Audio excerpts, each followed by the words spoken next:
choo, choo choo. Ha ha ha ha ha ha ha ha ha.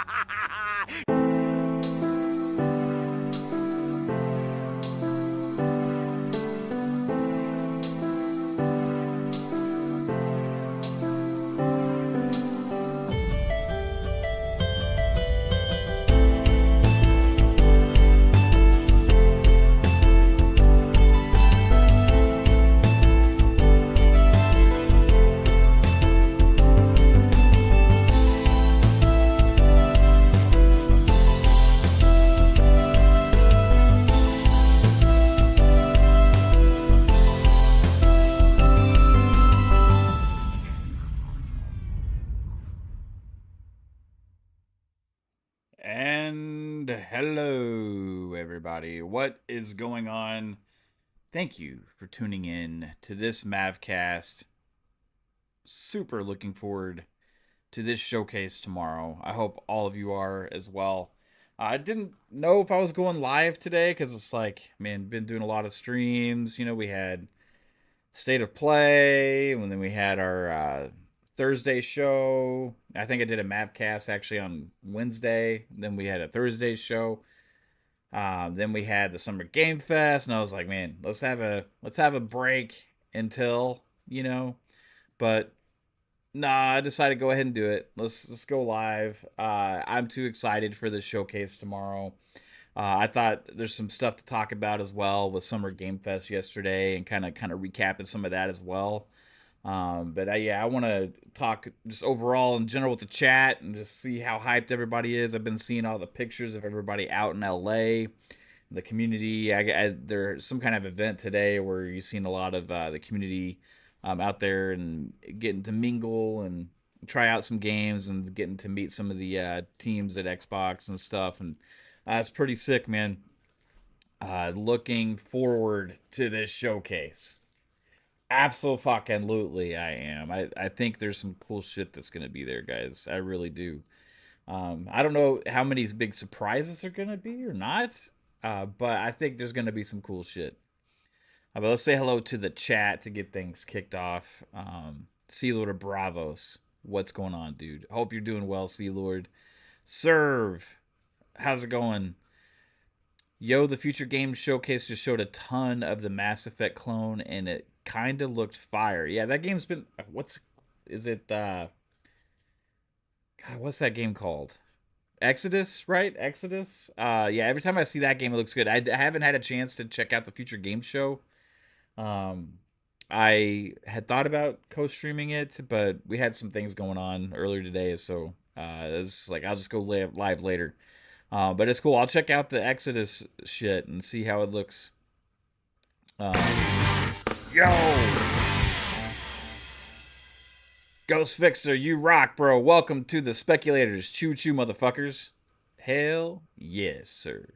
Thank you for joining up into the channel membership again, sir. You rock. Starfield Guy says, let's go. Let's fucking go, Starfield Guy. I was playing some Starfield the other day. It's still so fucking good, man. Still so fucking good. Love Starfield. Man, I'm hoping we see some Bethesda stuff at the show. I am. Man, it would be crazy if we saw Elder Scrolls 6. I don't know if it's gonna happen, but it would be absolutely insane if we saw that. Brett Bingham, how's it going? Hope you're doing well. Serve says, I know one thing for sure. Hopefully Xbox closes summer showcase season with style, Sea Lord says. I hope so too, man. Ghost Victor says, looking forward to seeing some more Gears of War. Me too. Tina Media just made a post, actually, about that. Let me see if I can find what she said.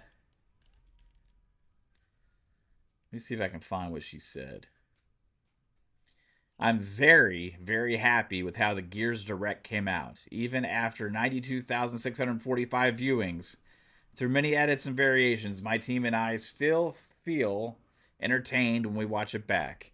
We hope you feel the same way. I'm sure we fucking will. I'm sure Gears is gonna show off. I'm sure Gears is gonna show out. There's like no way that Gears doesn't just light. I keep saying this fucking phrase. I don't know why I can't get this thing out of my damn head.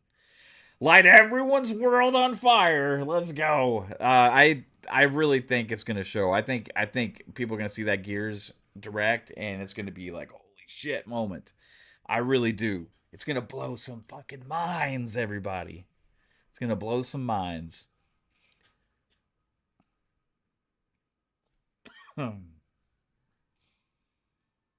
Everyone is gonna have to start a GoFundMe to buy all these games. Brett says, "Yeah, absolutely, man. I don't know how we can afford all these fucking games. Game Pass sure as hell helps. That's for damn sure. Xbox Play Anywhere helps. That's for damn sure. I love not having to make a decision whether to buy a game on PC or Xbox. I get it both places.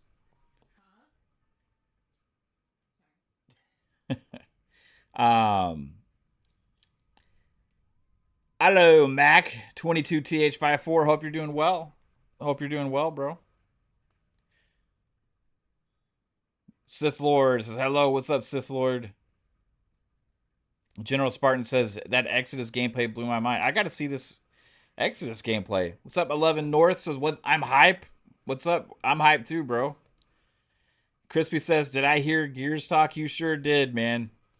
You sure fucking did, Crispy. I know you got to be pumped for the Gears Direct, man. I'm curious if they're gonna mention or talk about multiplayer at all as well. I think they're gonna be heavily focused on the campaign, with maybe mentioning stay tuned later this like summer, maybe like Gamescom or something for like multiplayer stuff. You know, I think they might have another whole Gears thing at some point. But we'll see what maybe they do show. Maybe they talk about it or hint at it or something. But they haven't mentioned it really at all yet. Other than we have confirmation that it will be there. You know, so I hope we get some awesome multiplayer fucking news, dude. Xboxer Mike says it's showcase weekend. It fucking is, dude. You know, Xbox Showcase always shows out, right? Like, I mean, with the 12-month show that they had, like what in 2022, that one was a little bit like, you know, it was good, but it wasn't like as good as these other ones have been. But you know, the last couple years, it's just been absolutely amazing. You know, they've had some really fucking awesome showcases, and usually the best. Now, Summer Game Fest had some good shit. Summer Game Fest really did have some really good stuff. So, you know, State of Play didn't. I mean, it was all right. You know, they had some pretty cool stuff, but like the way that it ended really like kind of deflated the whole thing. Um, the last two games kind of were just like whatever, you know. But I think Summer Game Fest was like, hey, that was some cool moments, man. We got some really cool stuff in there, and then the Final Fantasy news and that, you know, going everywhere, day and date, you know, at launch, it was awesome to hear, you know. Shapeshifter asked, will Jasper show up tomorrow? I did hear from Jasper. He will not be here tomorrow. He had LASIK surgery. So Jasper had LASIK, so he can't stare at a screen for like more than like a few minutes at a time. So he ain't going to be here tomorrow. So I hope his eyes recover quickly. But yeah, it's I guess for a few weeks. Starfield guy member for 4 months says Mav is Pong 3-bit Jasper. BK tomorrow to watch. Back tomorrow to watch. Pong will be here. 3-bit will be here. Psycho will be here. PTK Blam will be here. I think that's from the FunSpec fam. I think that's who I've heard from for sure. I sent a DM to Steele just to check with him to see if he's going to be able to make it or not. I hope he is, but we'll see. Yeah, Pong told me he's going to show up one way or another. He's been having some issues with his PC, and I don't know if his whole setup is even finished yet. But like he said, even if he has to join from an iPad or something, he'll be here tomorrow. Or not iPad, tablet, because he's got that he's got a nice tablet. So if he even has to join from his tablet, he'll be here tomorrow. Brett Bingham, you're going to hang out with us tomorrow too as well, right? Yep, yes, sir. Ghost Fixers. Pong better show up. Yeah, how long do you guys think it is? I'm gonna call for an hour and a half, right? And I'm gonna say maybe hour and 40 to an hour and 50, maybe total. I don't know, somewhere between an hour and a half and 2 hours total with everything. But yeah, it's gonna be a little bit of a family reunion tomorrow. I'm looking forward to it. It should be awesome. You think Crispy says 90 minutes and then 30 minutes for the direct, so 2 hours total? Is it at 10 a.m. Pacific time for the showcase? I think it's at 11 Pacific. Or no, it is at 10 a.m. Yeah, it's at 10 a.m. Pacific time because it's at 12 Central, 1 Eastern. I'm going live at 11 Central, I think. Yes. I'm going live at 11, so I'm going live an hour before the show. Pong has to do a hype speech. What if Pong's not hyped though, guys? What if he's not as hyped for Xbox as he used to be? Is that okay? So shout out to Hebs. Thank you for being here, bro. 10 a.m. is 1 p.m. Crispy says, yeah. Yeah, so I'll be live at 11 Central, 12 Eastern time. So you guys, if you want to come hang out and do the co-stream with us, come hang out in the chat. We'll be watching the Xbox show. We'll have about an hour lead up to it, and I'm looking forward to it, man.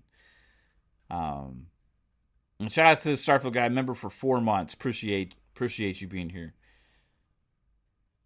Yeah, this is gonna be a fun time. Showcase season's always a little special. It's always special like on the channel because we get to kind of like all watch and be excited and get our reactions and stuff, and we kind of have like this family atmosphere with me and my bros and stuff. It's always a great time. But also, you never know what to expect at the Xbox show. There's certain things that we can't anticipate being there. I think it's safe to say that Halo Campaign Evolved will be there basically because there was some leaks.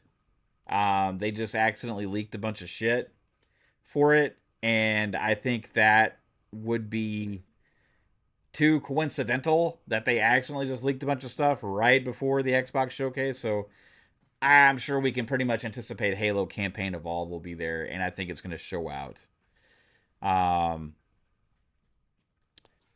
Gears, we know, is going to be there at the direct. They already said Fable's going to be there. And here's why I'm thinking this show's going to blow us away, okay? Like, just put this out there. We know the games around the corner. The games this year. Halo and Gears, and then in February is Fable, all right? So we already know Gears. We already know because they said that Fable's going to be here. And then the leaks pretty much just told us that Halo's going to be here, but we probably would have guessed that anyway. So with those three kind of out of the equation, those are the kind of the obvious ones. That's a lot more show to fill. And even just those 3 games blows a lot of other showcases away, right? Even just those 3 games blows State of Play away by far. Just those 3 games, I think, is pretty even with what Summer Game Fest had out there, especially if Summer Game Fest had a lot of cool Xbox stuff, right? So if you take those 3 games out of the equation of like what else is going to be there, I think there's a possibility for just about any damn thing. I'm wondering if we see Blade. I'm wondering if we see State of Decay 3. I'm wondering if we see Clockwork Revolution again. I'm wondering if we get some news that some of those are releasing in 2027, and maybe some hints around like what time period, like summer, spring, fall. Summer, spring, winter, or fall. Xbox gonna do it all. They're gonna be there. Yeah. Cause they got the games. I just made that up. Did you guys like that? Let's fucking go. Don't I want to see new? Fuck yeah, I want to see. That's what I'm talking about, Malachias. Those could all be there, but those are like kind of like the easy. Those are the easy things. Those are the easy things to guess. Fuck yeah, I want to see new games. Don't you want to see new games? Hell fucking yeah. I say this every fucking year, man. The thing that gets me most excited about any of these showcases is brand new game announcements. That's what really lights my world on fire. That's what melts my pants.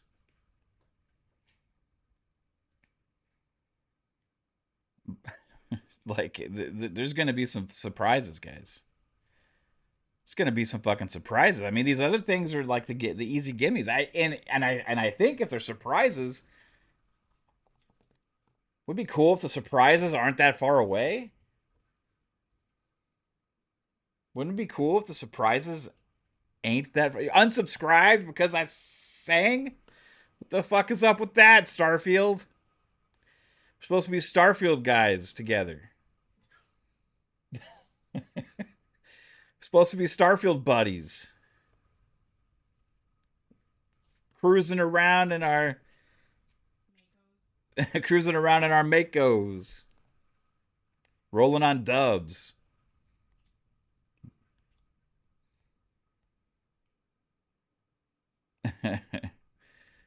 At least one shadow drop for sure. Man, they've done that plenty of times before. Would it surprise you? Would it surprise you? I mean, here, I'll give you another gimme, right? I'll give you guys another gimme. Um, Minecraft Dungeons 2 will be there. How about that? Like, it excites you guys? There's another one.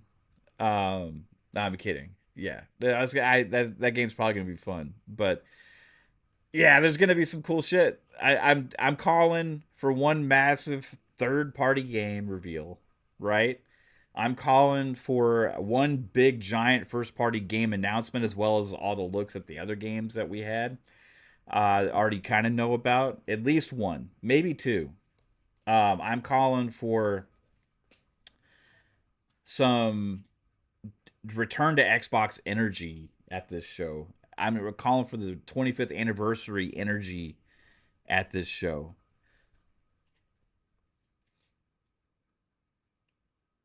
Cybergunner says, Mav, I hope you can be here in LA next year. I'm so excited to be in person tomorrow at Fame. Dude, I'm happy for you, Cyberman. Hopefully we can make it happen. We'll see. I don't know. It's with my job and the way that our life is like with here, like it's really hard for me to plan things out ahead like that. It just really is. Like I got to have such a good situation to be able to make that happen. So I am super crossing my fingers that it can happen. I really want to, you know, and I know like I was watching King yesterday and like he was live from the hotel and I was like, "Sup, King, man?" And he's like, "Mav, you got to get out here, you know." And I like, "Fuck, I really want to, bro." And like anytime I talk to these guys, like, "Man, you got to get here," and I fucking really want to, man. But one day we'll see. I got to make it happen, Um, Sea Lord of Bravo says Mav is anti-Paris in terms of setting expectations. Yes. Now, no. I always understand people are like, "Hey, let's keep it like our expectations in check, so there's no disappointment." I'm like, it's your fault if you get disappointed. I am not here to dampen expectations or temper expectations. I am hype. I can handle myself when I watch these shows and get excited for stuff, even if the things that I dream up in my crazy fucked up head don't happen, right? I like getting anticipating, like highly amped up in anticipating these shows. And I'll say, despite all of the hype and oversetting expectations we've done the last few fucking years, the last couple shows didn't disappoint any of you motherfuckers, did it? So I'll say this: don't let anybody dampen your hype parade. Shout out to Paris and anybody else that's on the hey, temper expectations so you didn't get disappointed train. Fuck that. It's showcase season. It's hype season. Anything can happen. Anything they can blow our minds tomorrow. And I think they are. I think alone Gears E Day is gonna blow our fucking minds. I think Fable's gonna blow my mind. I've been waiting for that game to come back forever. Been waiting for Fable forever, and the first showing that they had of it, I loved. Now, I know there's some of us out there that didn't like what they saw. That's okay. I'm still fucking super hyped about it. I am gonna fucking love the shit out of what they show for Fable. I can almost guarantee you that. Even just what they showed, the glimpses of the Halo campaign evolved, whatever the fuck it's called, the remake, Halo campaign remake. I loved what they showed of that so far, and I'm gonna be hyped as hell when they show more of it.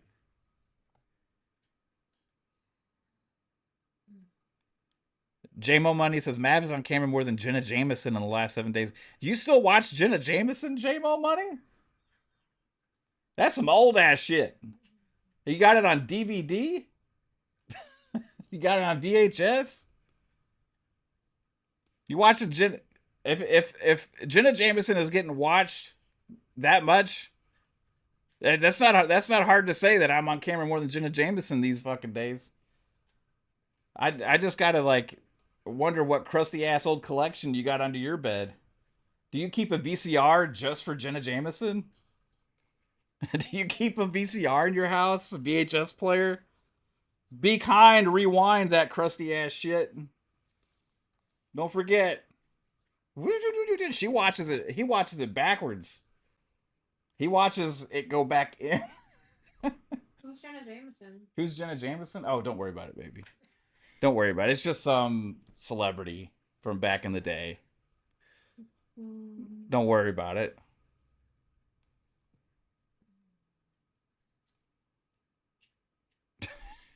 Jenna fucking Jameson. Isn't she dead? I don't know. Is Jenna Jameson? My wife's. So you do know who she is. She said no, she's she just knew somehow. Jenna Jameson, Sylvia Saint, the classics. Oh my gosh, guys, we're supposed to be talking about video games. This isn't what I meant when I said our minds will be blown tomorrow. Now, if Jenna Jameson shows up on the Xbox stage and reveals a game, that will blow my mind. Maybe it'll be like. Hopefully it's a simulator. Hopefully it's a simulator. Like, what kind of simulator? Maybe it'd be like Master Chief's mom game. Like, it'll be like the antithesis to like God of War Laffy. She'll play like Master Chief's like long lost mother. It shows up in the journey to find John.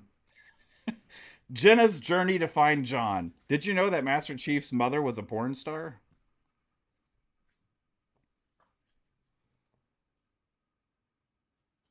Jenna will blow our minds. Maybe more than that. You can't say porn on stream. Maybe more than our minds. You can't say that on stream? I don't think so. Really? Corn. I said corn. I can say corn? The question, Beer Baron, is who's the father? We need Maury Povich for that one. We need Maury Povich for that one. John, he is not your father.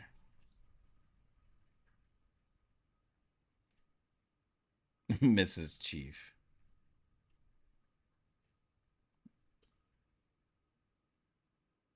All day I dream about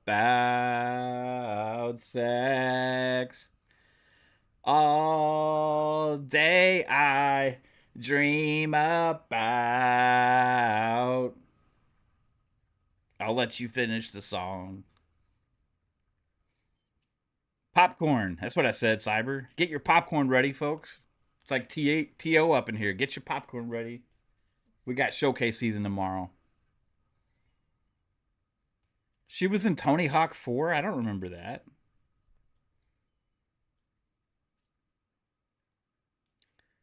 I wasn't expecting the Jenna Jameson reference. It threw me off. Sorry to sidetrack this. I was expecting maybe a more recurrent name. Oh, shit, dude. Bring it back like it's 1995. Da da da da da da da. Sea Lord of Bravo says Xbox Showcase Season Madness is manifesting in some strange ways today. It absolutely is. She was in Vice City too. I don't remember this, bro. So you think maybe she'll show up for GTA 6? Maybe she'll show up for GTA 6. It takes place in the same city.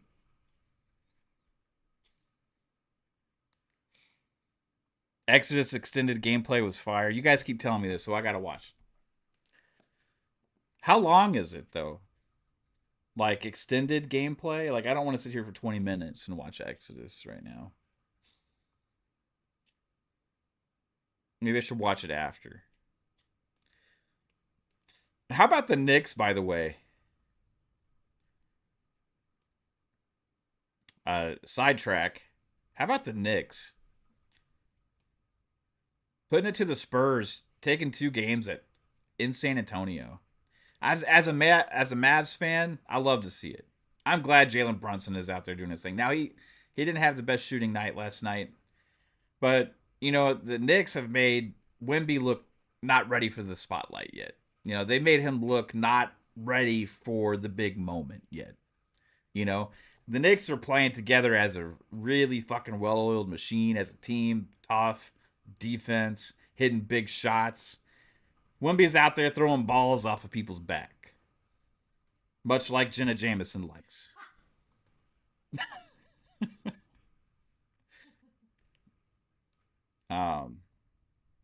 What's up, Polly Baba? How's it going? You're a Lakers fan, Cyber? I'm a Mavs fan, dude. I'm gonna root for the Knicks and Jalen Brunson here. You know, I can't believe that the Mavs drafted Luka and Jalen Brunson in the same fucking year. And we don't have either of them anymore. What a shame. 3-Bit is in the chat, and 3-Bit will be joining us tomorrow. Shout out to 3-Bit. Dude, I'm super pumped, bro. I am super pumped for this showcase. I don't know if 3-Bit knows any secrets. 3-Bit, if you want to give some emoji hints in the chat, that would be much appreciated. What's up, Mitchy Dies a Lot? How's it going? Beer Baron, how's it going? Hope you're doing well. Stash Gordon, how's it going? Kiziomo, how's it going? Xbox gonna come with the heat, he says. Absolutely come with the heat, bro. I want to watch this show. We're gonna all be super excited watching this thing, and it's gonna blow our minds, guys. It's gonna blow our minds. We're gonna see something. Here's my prediction. My big prediction. We're gonna see something we weren't ready for. We're gonna see something we didn't see coming. We're gonna see something at this show that is a holy shit moment. It's the 25th anniversary. It's time for them to deliver that. I think it will happen tomorrow. I have no clue what it is, but I anticipate lots of conversation about whatever this thing is right after the show, and it will be absolutely incredible. That's what my prediction is. It will blow our minds. I think they're confident. I think they are showing confidence right now. I think they are going to show out. It's going to be amazing. Dracula, glasses, knife, and fork. So is that a Blade reference? Yeah. I think we're gonna see Blade. I really do. I think it's time. Yeah, if you guys I don't like leaks either. Honestly. I like to be surprised. I remember when everybody knew Blade was gonna be at the Game Awards, and I was like trying to, you know, and then I couldn't help it. I ended up having to find out what it was. Polybaba says, I haven't really seen many spoilers of stuff we expect, but I really don't know what they're going to show. Let me put this in perspective, guys. This is Xbox, right? This is Xbox, okay? And in the same showing, and it's 2026 here, the 25th anniversary at Xbox. At the same showing, for the first time in I don't know how fucking long, we're going to see Halo, Fable, and Gears at the same show.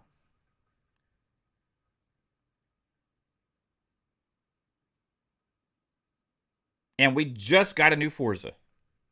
And not only did we just get a new Forza, it's a Game of the Year contender, Forza. It is fire. Everybody's talking about it. Everybody's playing it. Absolutely amazing. So we just got Forza. We're enjoying Forza Horizon 6. And we're going to be watching this show tomorrow. And we're going to be seeing Halo, Fable, and Gears. If you would have said like 5 years ago that we were going to have that situation, I'd have been like, nah, that's not going to happen all in the same year. You know, like it'll be like 2-3 years spaced out between them, you know, all that stuff. We're talking about an Xbox show of Xbox shows, right? This is the most synonymous IPs with Xbox. These are the cornerstones of Xbox. And we're playing one now that just released, and we're getting 3 at a showing. All releasing soon. All releasing soon. Pro H Dusa says they also said 12 months, so temper the expectations on seeing anything new. They've had 12-month shows before where they've shadow dropped stuff, so I don't temper my expectations on anything. They got so many studios cooking different things. You know, I think they could have something new for 2027?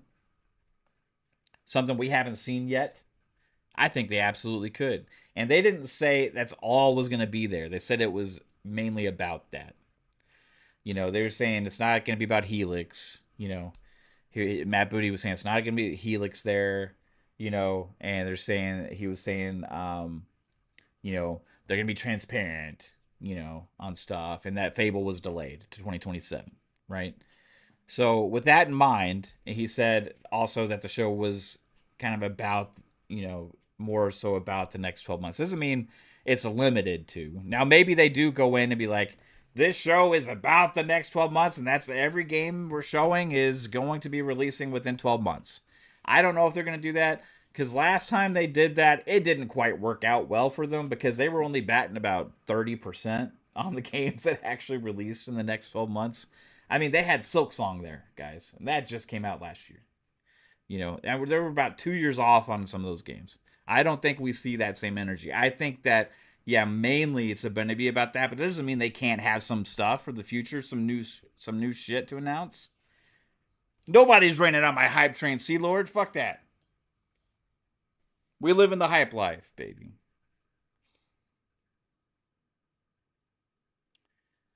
Padre Alba says, I think the Fables delay was a really good thing. I don't want that game to be swallowed up by all the GTA 6 hype. I mean, it's funny because, you know, right before they announced that, the day before, you know, we had Mag on the show, and he was bringing that up. Like, what game do you think kind of maybe either, if it releases, gets kind of Titanfall 2'd, where it's like, gets swallowed up by everything else around it? And, you know, a couple of us said, like, maybe Fable would be that game. And, you know, they pushed it back that next day. Obviously, we didn't have anything to do with that, but I'm just saying, like, they announced it was pushed back that next day. And I think, you know, probably for the right thing, because, you know, it was probably going to release really close to GTA.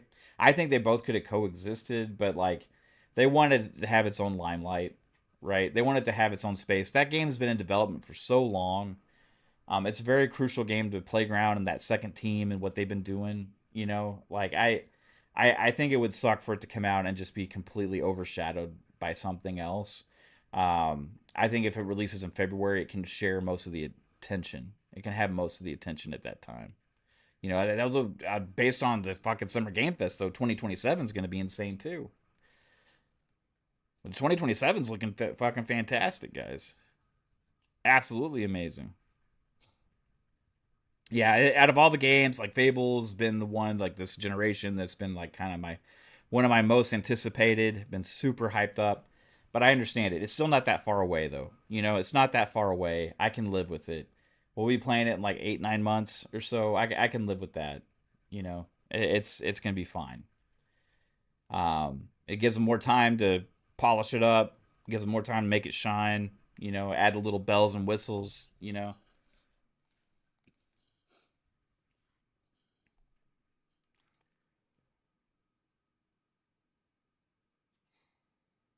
Jastrom says, I'm still pissed there's no Perfect Dark anymore. Man, yeah. That was one thing I was like, when they announced that, they said they said they were going to put on pause, you know?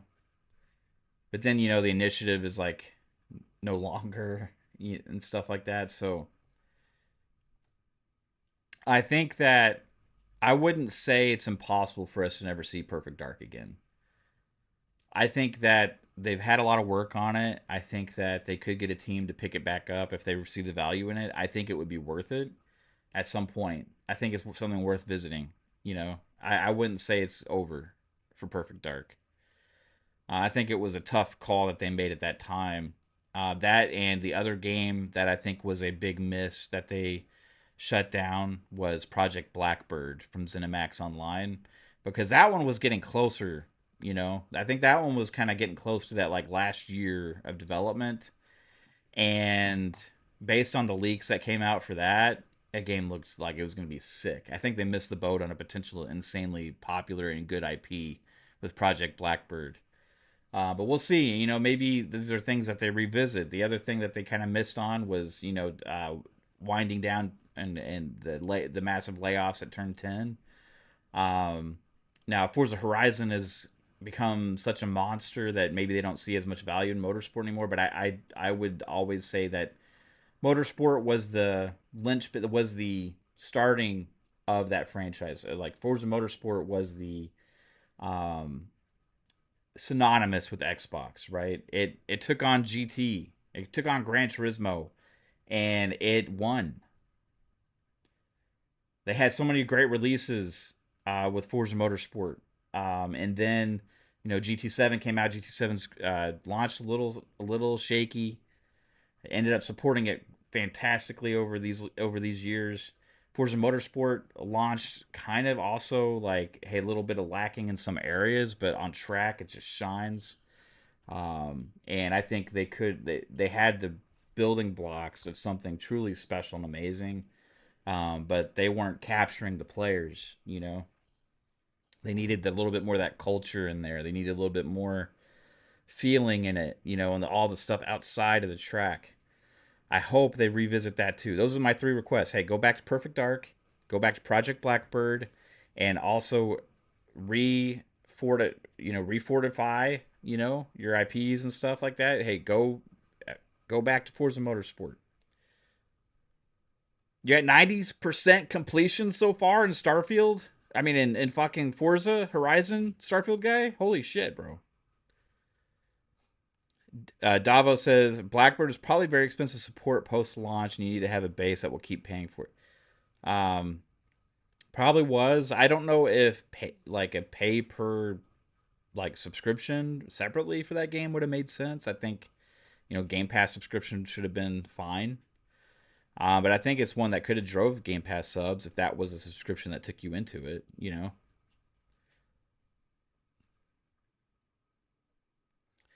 Excellence Gaming says, you think Xbox Showcase added bigger news because Asha took over? Here's what, that's kind of like, I mean, this is like your first showcase, right? Not hear me out on this. This is why I think we're going to have that moment. A moment. We're going to have a moment that's going to blow our minds. 2 things are true at this show. It is celebrating the 25th anniversary. It is the fucking 25th anniversary of Xbox. We have Halo, Fable, and Gears are going to be there. We're all playing Forza Horizon now as well. I mean, that is like the cornerstones. Not only that,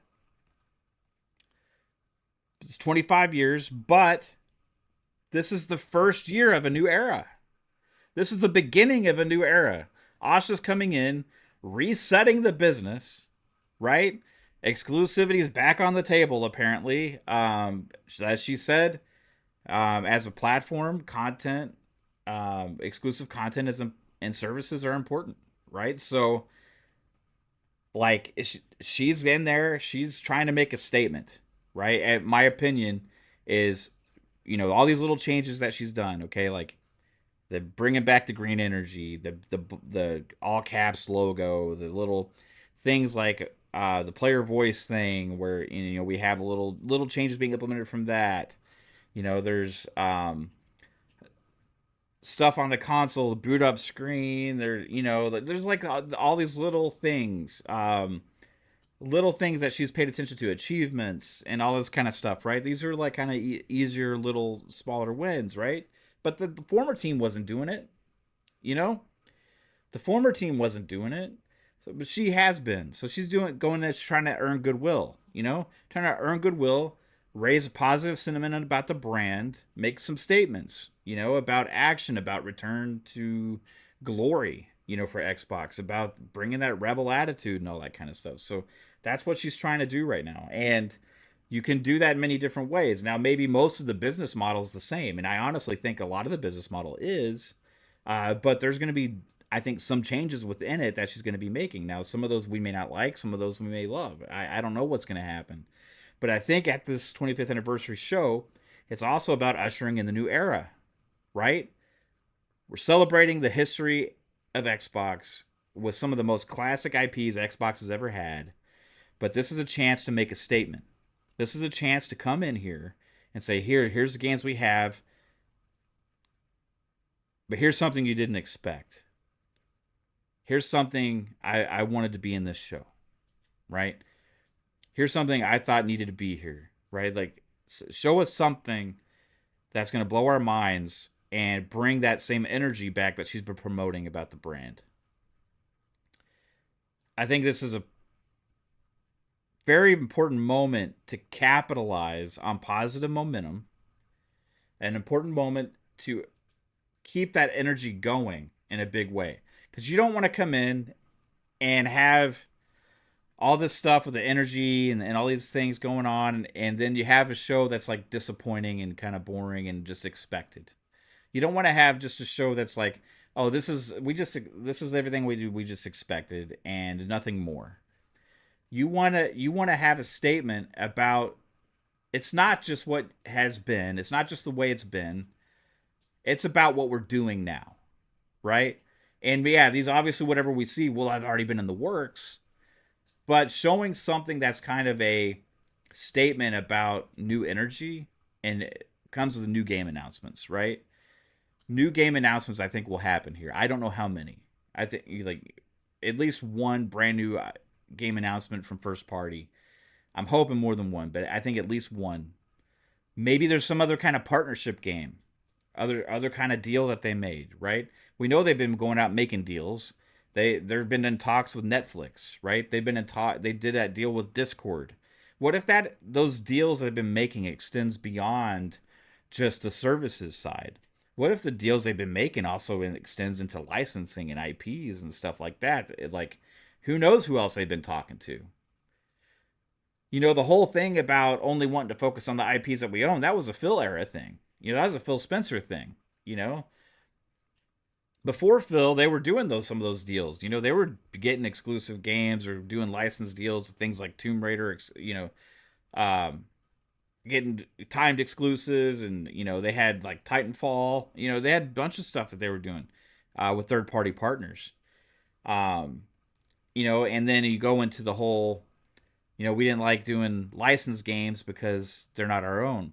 That was a Phil thing. I think we've seen how big Spider-Man has been for PlayStation, right?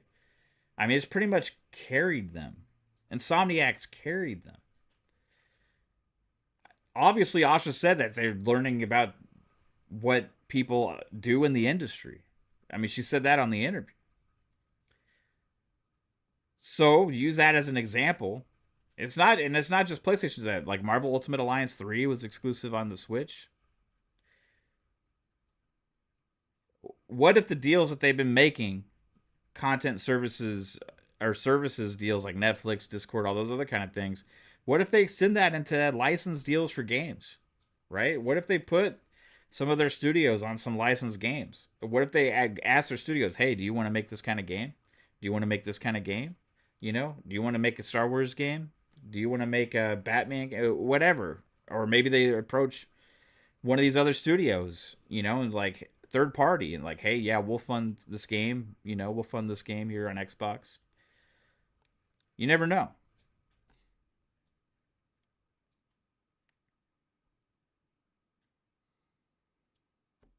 Yeah. There's lots of possibilities, guys. Now, obviously, if that happened, it'd probably be too early to announce anything, unless there's some kind of grander partnership thing that they're doing with somebody, and that's not off the table either for me. Like, I don't know what they're fucking doing. They got lots of wheels in motion. She made clear that she wants Xbox to be number one in gaming and entertainment. Right? They have the success of Fallout, and they have the success of some of this other stuff. We know the Gears has some show, or has like a movie coming, or show. I forget exactly which, if it's a show or a movie, but there's some big stuff on the horizon for that as well, right? But like, I think they're looking at everything in a bigger way. I wouldn't be surprised with me if they make some kind of a deal with some company out there. Um, if they can't acquire them, you make some kind of partnership. Maybe something with Netflix. I don't know.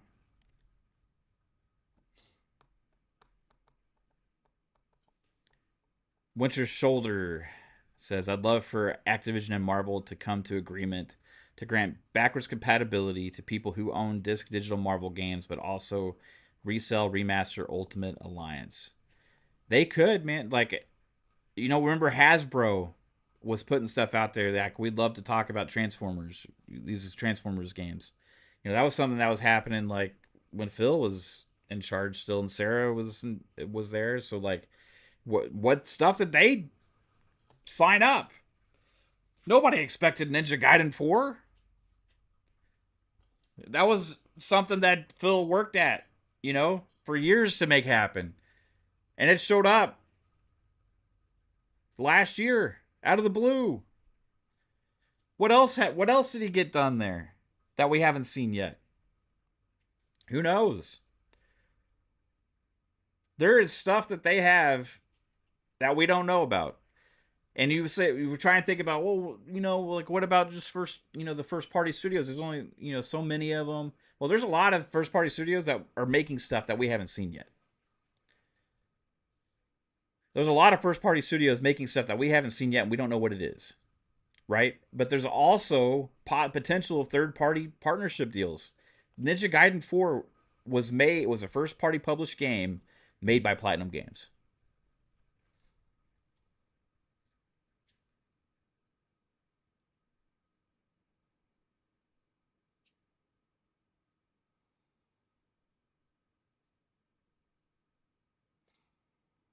Shizno says, "Yeah, I'd love to see those Activision Marvel games back in pad or able to be bought digitally again. Maybe they're working on stuff like that. Maybe they're working on some kind of way to make some of that shit happen, man. There will be a moment tomorrow that I think we're all gonna lose our shit. There's gonna be a moment we're all gonna lose our shit.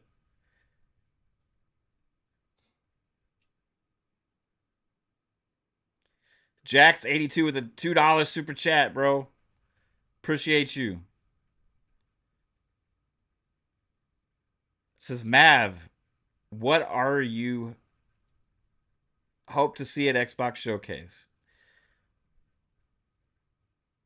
What am I hoping to see at the Xbox Showcase? Appreciate you, bro. Man. Third party wise, I hope we see Splinter Cell Remake and I hope we see Mass Effect 4. I think more likely would be Splinter Cell Remake. If there's one that I would have to say is more likely to be there, Splinter Cell Remake.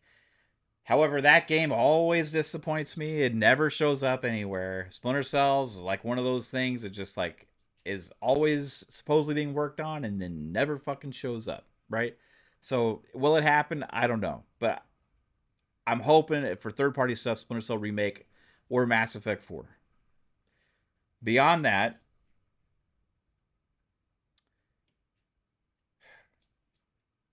I'm trying to think about some really cool shit. I hope we see Killer Instinct 2. I really do. I hope Killer Instinct 2 gets announced that it was in the works. I hope they have that moment that's like combo breaker or just whatever, whatever they say, and it is like an amazing moment. I hope we see that. I think there's a possibility of that happening. I remember Special Nick saying they were working with a third party partner to make Killer Instinct 2 like years ago. And, years go by and you're like, okay, that was just whatever. Like, he heard something, maybe it changed, maybe it got canceled, who knows, right? But then something happened last year. Ninja Gaiden 4 happened. And you remember, like, Special Nick actually said that there was a Ninja Gaiden game being made by Platinum Games.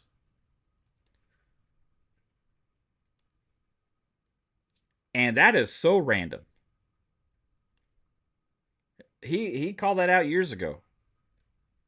And it actually happened last year. So I don't doubt the fact that he heard about this Killer Instinct 2 thing. I just think, honestly, they weren't ready to talk about it or show anything. I think now's the time. This is the 25th anniversary of Xbox. Even if this isn't necessarily ready for 2027, maybe it's early 2028. We don't know when it's happening, right? But I think it could be. I think it could be. You could have a fighting game made from a third party partner show up, and that wouldn't interfere with any of the other stuff that they've had going on.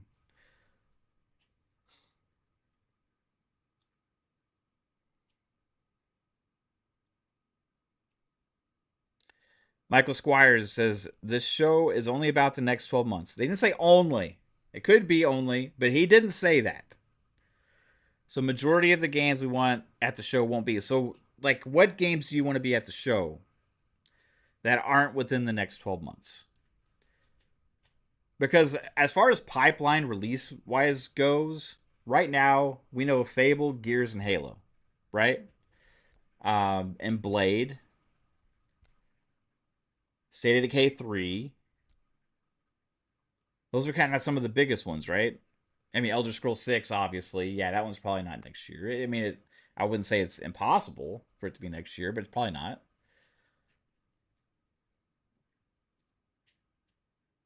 I mean, why couldn't there be something else for the next 12 months or even 2027 at some point?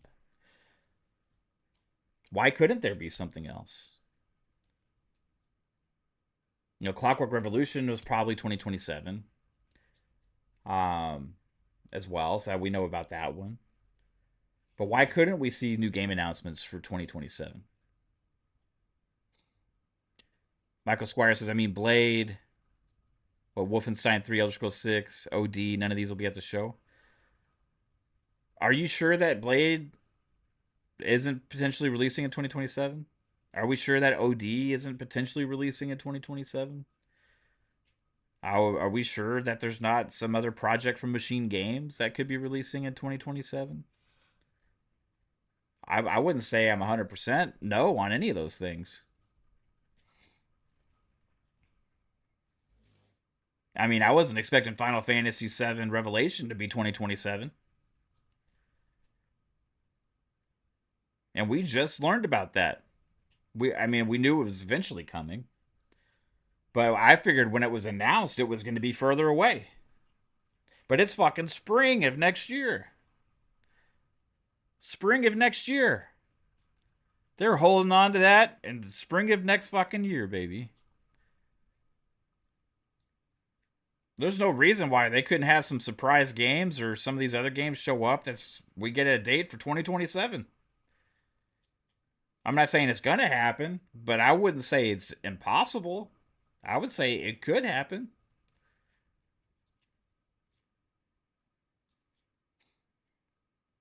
Yo, the Winter Shoulder. Hey Moff, we thinking Gears E-Day will be only Gears title. We're overdue for more Gears remasters. Judgment makes sense since it's during E-Day, too. Absolutely. Winter Shoulder. Thanks, appreciate the $5 super chat. I do think Gears Ide would be the only Gears title.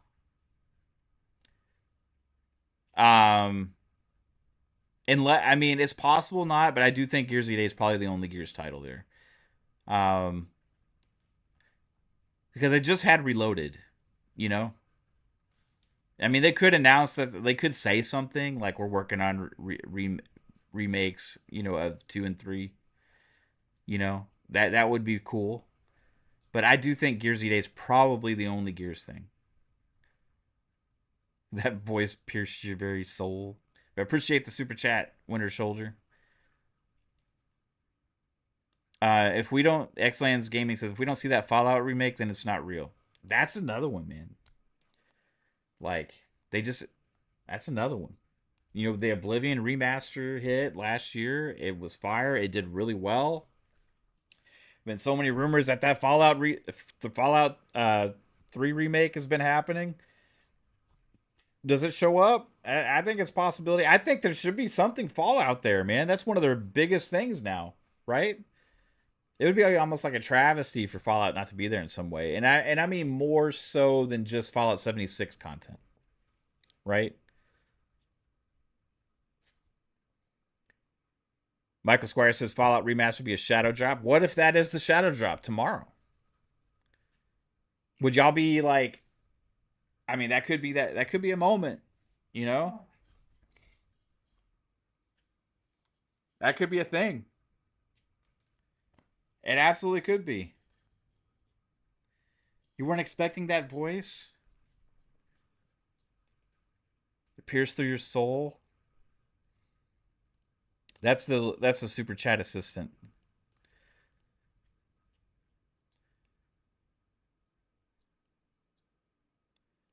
It's a super chat assistant. I don't have it on during the podcast because I don't want it to interrupt people talking, and her shoe says Fallout 3 remake will be next year with the next season of the show. That would also be in line with the court documents, with it being 2 years after the Oblivion remake. Very well could be. You could be onto something there. But if we're going into leaked documents, if you want to say, or let me put this out there, and we want to talk about that, okay? We want to talk about leaks, documents, Bethesda leaks, all these other kind of things, right? You know what was 3 years after Starfield? You know what was supposed to release 3 years after Starfield? 3 years. 3 years after Starfield. Elder Scrolls 6. Now, do I think that's actually happening? No. But is 4 a possibility? Yes. Now, remember, Starfield was pushed back by almost 2 years, a year and a half to almost 2 years because of COVID. So with that whole timeline push, Starfield was supposed to come out a couple of years before it actually did. But in the timeline of release, in those FTC leaks, you go down the list, everything's been releasing in order. Everything's been kind of pretty much on track with the release cadence and order, and not so crazy far off on the timelines of distance between releases. So even if you gave Elder Scrolls 6 an extra year beyond Starfield,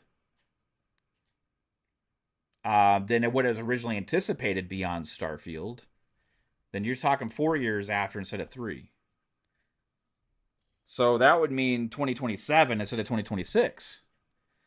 So at most 5, I would say. Probably, so you're looking at 2028 at most, I would say. And then probably more likely either end of 2027, early 2020, end of 2027 maybe. Like, that's 4 years after, right?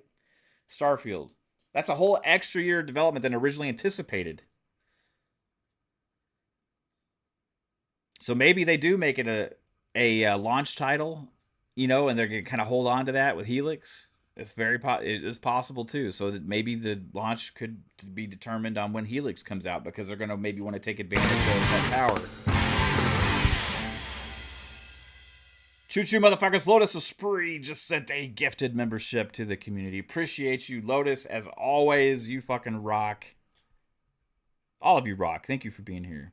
Hit the like button if you like the content. Share it out. Notification bell, sub, all that kind of cool stuff. Greatly helps people find us. This is showcase season. We are in hype mode. Full on hype is commencing here. People want to dampen my hype. You ain't doing it.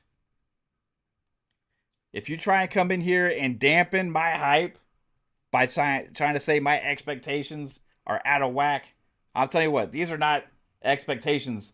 These are hopes and dreams and possibilities. You can't tell me this shit ain't possible. You can't tell me this shit ain't possible. If it's possible, I'm going to think it's fucking possible, and I'm going to hope for it, man. Because I get hyped. I get hyped and excited. And when I watch the show, if everything I'm saying right now doesn't happen, I'm not going to be like, oh, that was a letdown. I really didn't like the show. Well, no, because I never do that. Now, if they could only come out there and have a lackluster show in general, yeah. But, even just those games I've been talking about, if they show well, if the stuff we do know about shows really good and looks fantastic, that's fire alone. I'm going to be fucking so hyped and excited.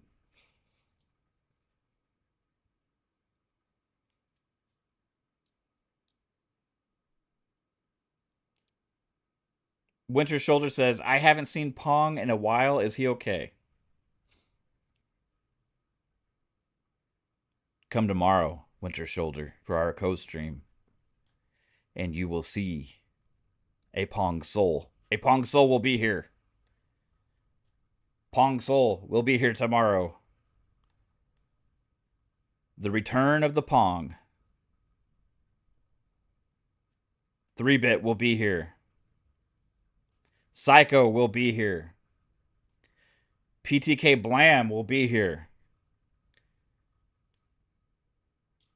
Jasper's eyes hurt, so he won't be here. The Jasper can't see. He got LASIK, so he won't be here. But you'll see a lot of the Fun Spec fam here, man.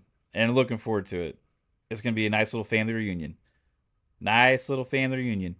And everybody in the chat tomorrow when we're live, even if Pong's a little not as excited as he used to be, even if he's a little negative watching the show, whatever happens, I don't care. He's my bro. I want each and every single one of you guys in the chat, if you're watching our co-stream tomorrow, beg Pong Soul to return full-time to podcasting. Please, beg him. Whatever you got to do. Whatever you got to do. Just like say, Pong, we miss you too much. You have to be back full-time. Let him feel the love. Let Pong Soul feel that love. I want you to make him get in his feels because he's been away. And I want y'all all to make him fucking feel welcome and like he's got to be back. Make him feel guilty for being away. I want you to guilt trip him. We want say how much you love him tomorrow. Because, we all miss that motherfucker. But yeah, tomorrow will be return of the Pong. Yeah, speculation reunion, Ray Oid says. Absolutely. You'll sure ask Pong, miss that brother. Hell yeah. No, Pong didn't give up on Xbox. No, he's still playing Xbox. He just changed his profile picture, actually. For the first time in forever. I think he changed it for the first time since 360, because he's still using one of those fucking old 360 profile pictures. He just changed his profile. He's still playing Xbox. Still playing it. You can ask him how he feels about Xbox. I don't want to, talk for him, You can ask him. I know his thoughts together, all together. I know his thoughts, but I don't want to speak for him, maybe not as excited about certain things as I am, maybe wasn't as love some of the stuff that he saw as I have, maybe some of the messaging, all that stuff. He isn't super buying, but that's cool. That's his own thing. And if you guys ask him in the chat, maybe he can kind of give you a little spiel about how he feels tomorrow. But he's still playing on Xbox.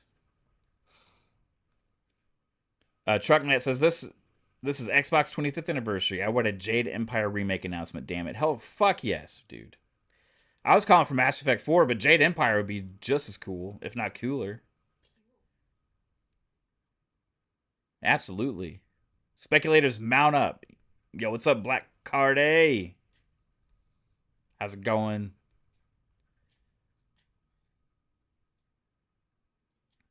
Living in hype mode, chat. Yeah, Mass Effect 4. I want to see that. I want to see Splinter Cell remake. Let's get Killer Instinct 2 up into the house. How about finally Rare reveal something? I know that Everwild is not probably happening, but maybe something else is. Like, I mean, it's time to have something new from Rare. That's like on my joking list that I put out there for leaks. I put Space Thieves because I was like, what else is Rare gonna do, man? Like, so I was like, how about, take the Sea of Thieves idea and put it in space? That would be kind of sick. So I called it Space Thieves. Like, I don't know. Let's have Rare have a new game announcement. Maybe somebody finally makes Banjo Kazooie. That's a possibility. Do we see the Toys for Bob game? Do we see Spyro? What about that game from that team at Activision Elsewhere? Right? What about Blizzard making the new StarCraft game? Right? Bringing back StarCraft, or do we save that for BlizzCon? Yeah, Shizno, that Everwild art style was gorgeous, man. But they've been busy getting high in their greenhouse over there and over at Rare, and couldn't figure out how to find the fun in it, I guess. I don't know. Could never figure out how to turn it into a game. Kept having different people leave and all this other kind of stuff. But they're so talented, and they like make so many magical games over the history. Like, let's have them announce something. And I will say this too, like Double Fine, right? Double Fine. You don't think the only thing they've been working on is Kiln, do you? No. It's not the only thing they've been working. That can't be the only thing they've been working on. What about Brutal Legend 2 showing up or some crazy shit like that? Let's go. There's so many possibilities. So many things can happen. OD could be there tomorrow. I mean, shit, that game was announced a long time ago. There's no telling. I do, Raspy, I called that out on one of the predictions lists. I said that Metro 2039, I think, could be there, Metro 2039, they had that reveal, I think it's a possibility it could show up. Absolutely. And I think it'll show off, too. I think it'll show well.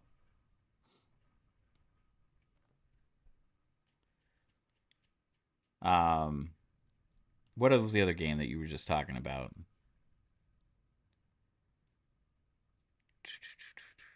Oh, and Stalker DLC. Stalker DLC would be cool to see. Yep. What if Rare makes their own Perfect Dark again?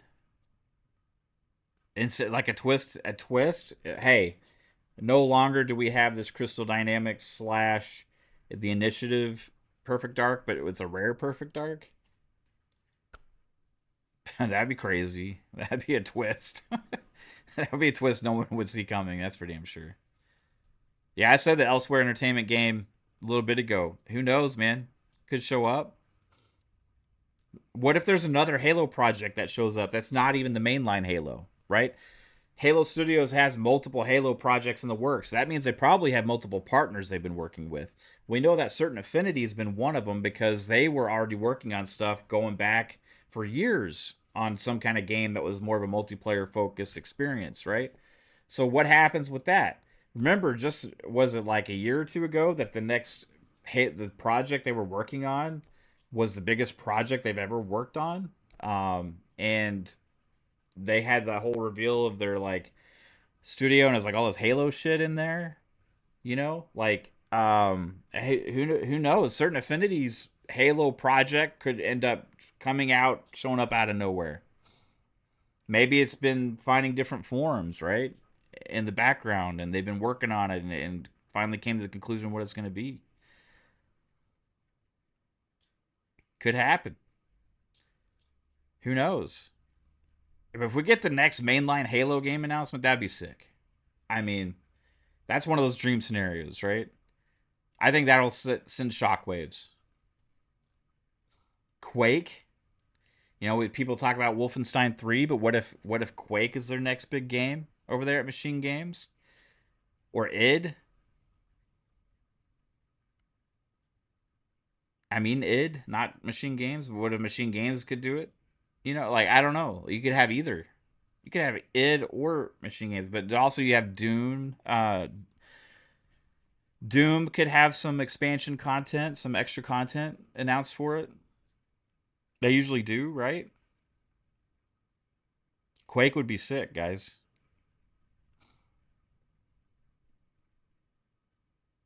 Quake would be absolutely sick. Do y'all think it's too early to announce the first Forza Horizon expansion?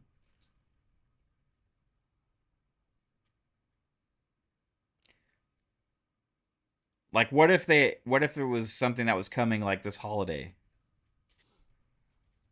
What if they already had a head start on whatever their expansion is? Their first one. Because, you know, they usually do two. Would it be too early to announce the expansion for this holiday season? To start building up hype for it? I don't know. Maybe something like that you wouldn't want to announce too early. Maybe you'd want to announce it like right before.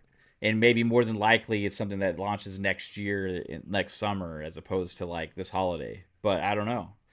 They've back in the past they've done expansions that have been like 5-6 months after launch, you know. So I wouldn't say it's off the table completely.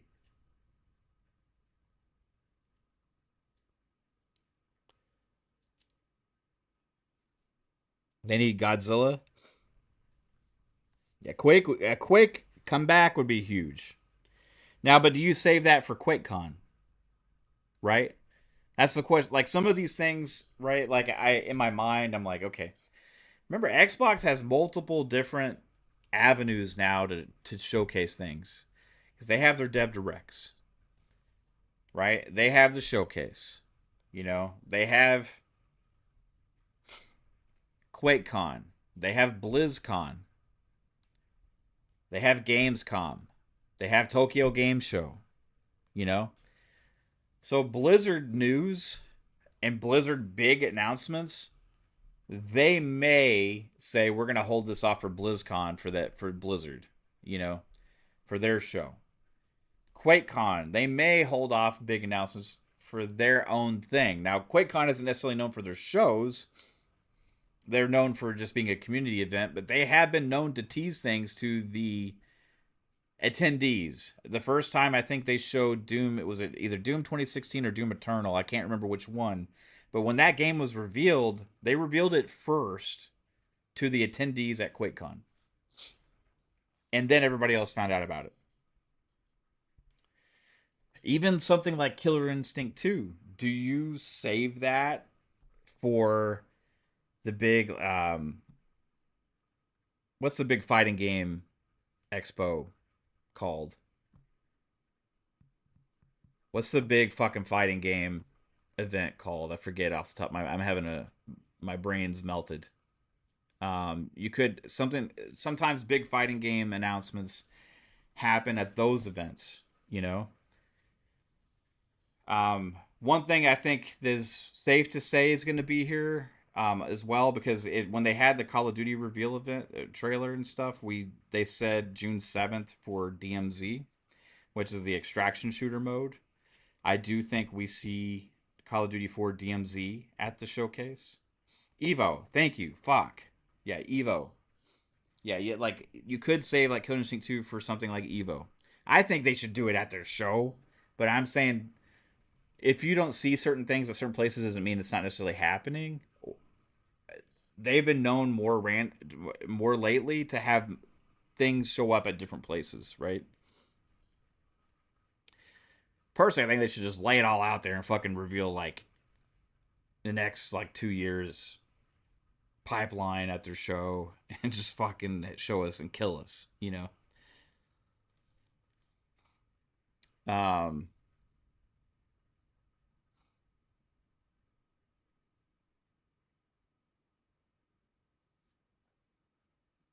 Man, so many possibilities.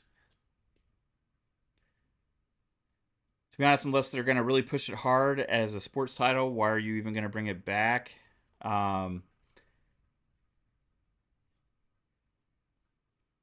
there is a very diehard Killer Instinct community. There is a very passionate Killer Instinct community in the fighting game space. You don't have something like that and just let it die. You know, like you actually should cherish that and grow it, foster it.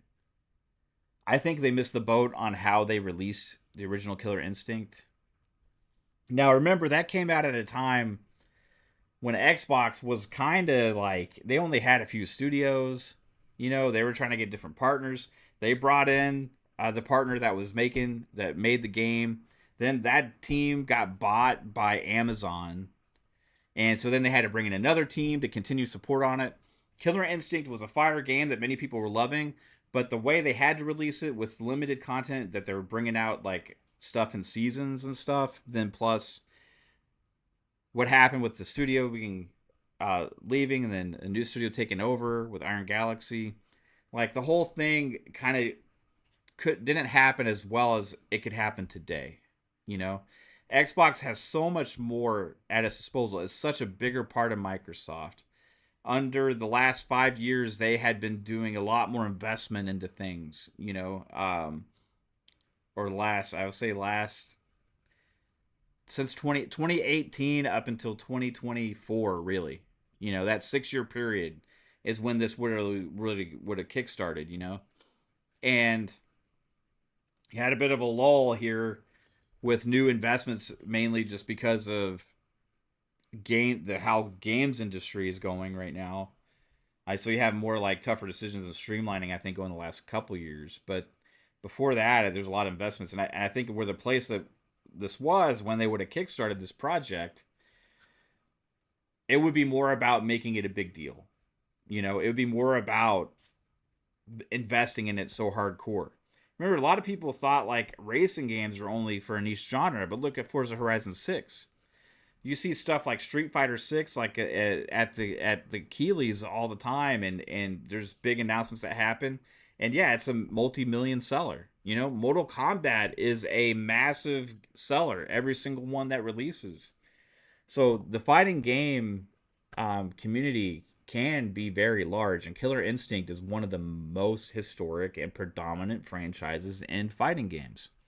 So you don't have one of the cherished properties in a genre and just let it die, right? Even Sega is bringing back Virtua Fighter in a big way. We saw that at Summer Game Fest too. Even Dead or Alive announced that they're making a new Dead or Alive recently. They announced they're doing that. They're also doing another remake of Dead or Alive 6. So we have that, plus also they are announced they are making a new Dead or Alive. We saw Tekken 8 come out in a big way. Killer Instinct is one of those properties you just don't let it go away. You have to invest in it because it is a very important part of that genre. It's a tentpole fighting game. You bring it back, and you bring it back in a big way. The key is you got to have the right partner. Now, who is it? Who is it? Right? Who's making Killer Instinct 2? Is it Iron Galaxy? Mysteriously, they came back on to support Killer Instinct 1 all of a sudden. You know, that was strange. You know, hey, Killer Instinct 1 all of a sudden getting support after years, getting updates after years. Why do you think that could be?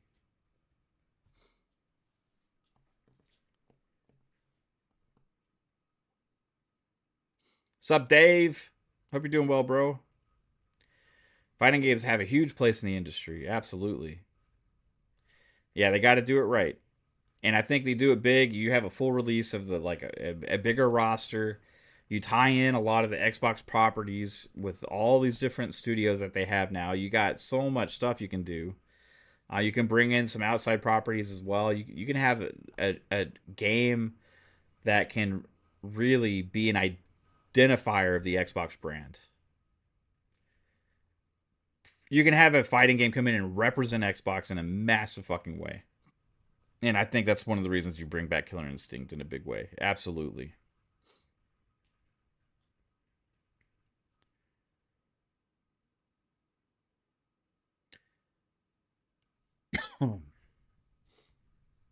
You thought Iron Galaxy was no longer? No, they had some layoffs, but they're not no longer.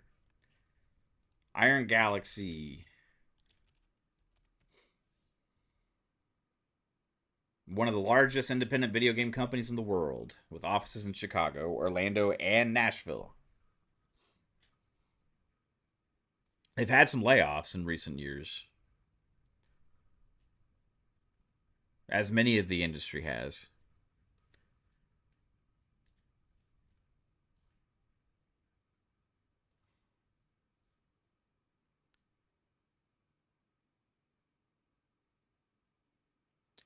Like, well, even if it's not Iron Galaxy is the main company, like, what if they're a support studio for the company that is making? You know what I mean? Like, lots of possibilities.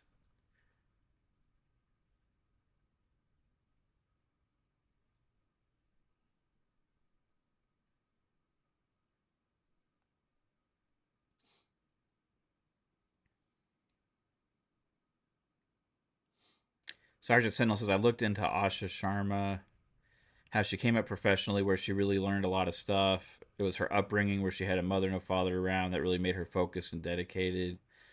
Born and raised in Wisconsin, she's been a hard worker her entire life. That only solidifies my support for her as a new boss of Xbox. Yeah, I think, like,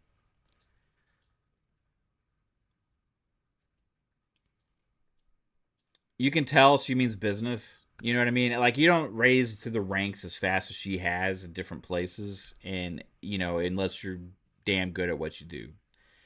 She's come in and made a massive impact everywhere she's been. Uh, she said herself on that interview that she was surprised basically to get that call from Satya, about this job, and I think it's interesting to see the mentality learning things, but also like the people she's brought in. You know, I think the people she's brought in too is almost equally important. It shows that she's bringing people in that are going to help like her in a big way. I think it's smart. Kenneth Williams says, I thought Arc Systems was going to work on Killer Instinct, and that was one of the rumors. I don't think that's been anything that was confirmed, right? That would be really cool. They're making Marvel Tokon.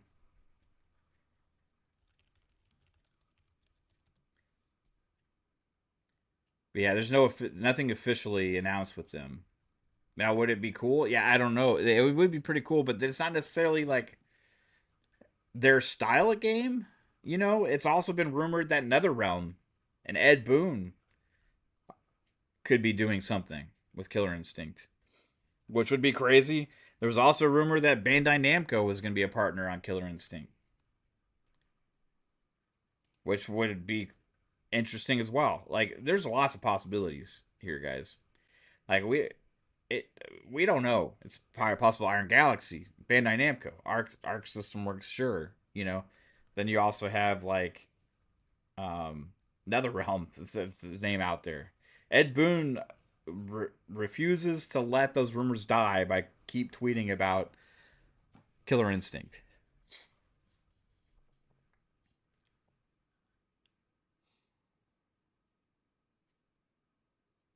Yeah, I agree with you, Sergeant Sentinel.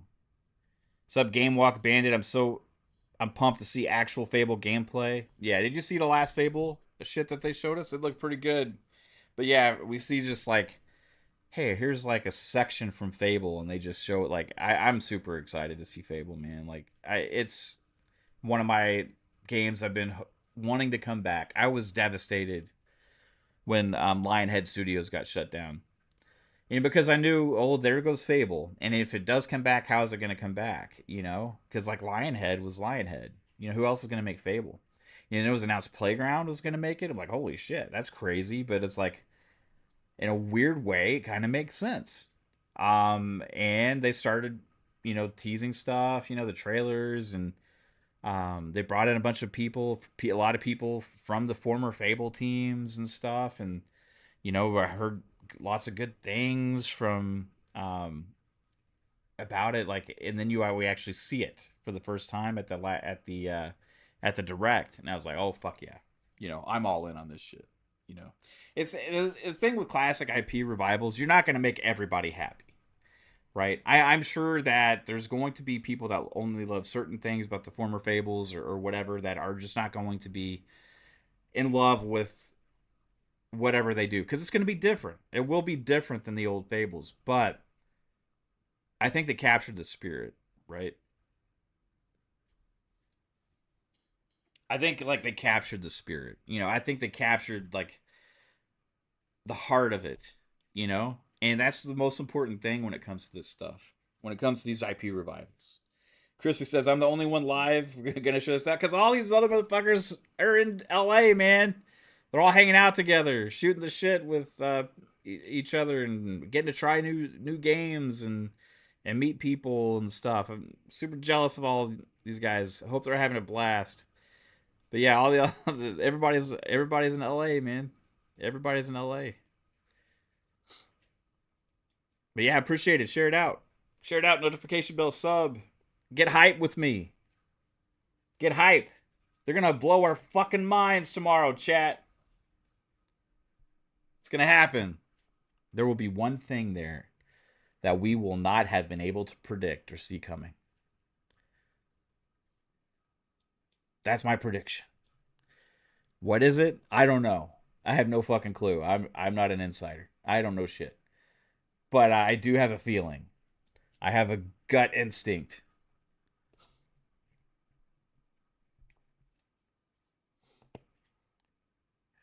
Hadouken77 says, she's doing and saying all the right things. I'm concerned Asha and Matt may have fumbled the ball with this logo situation.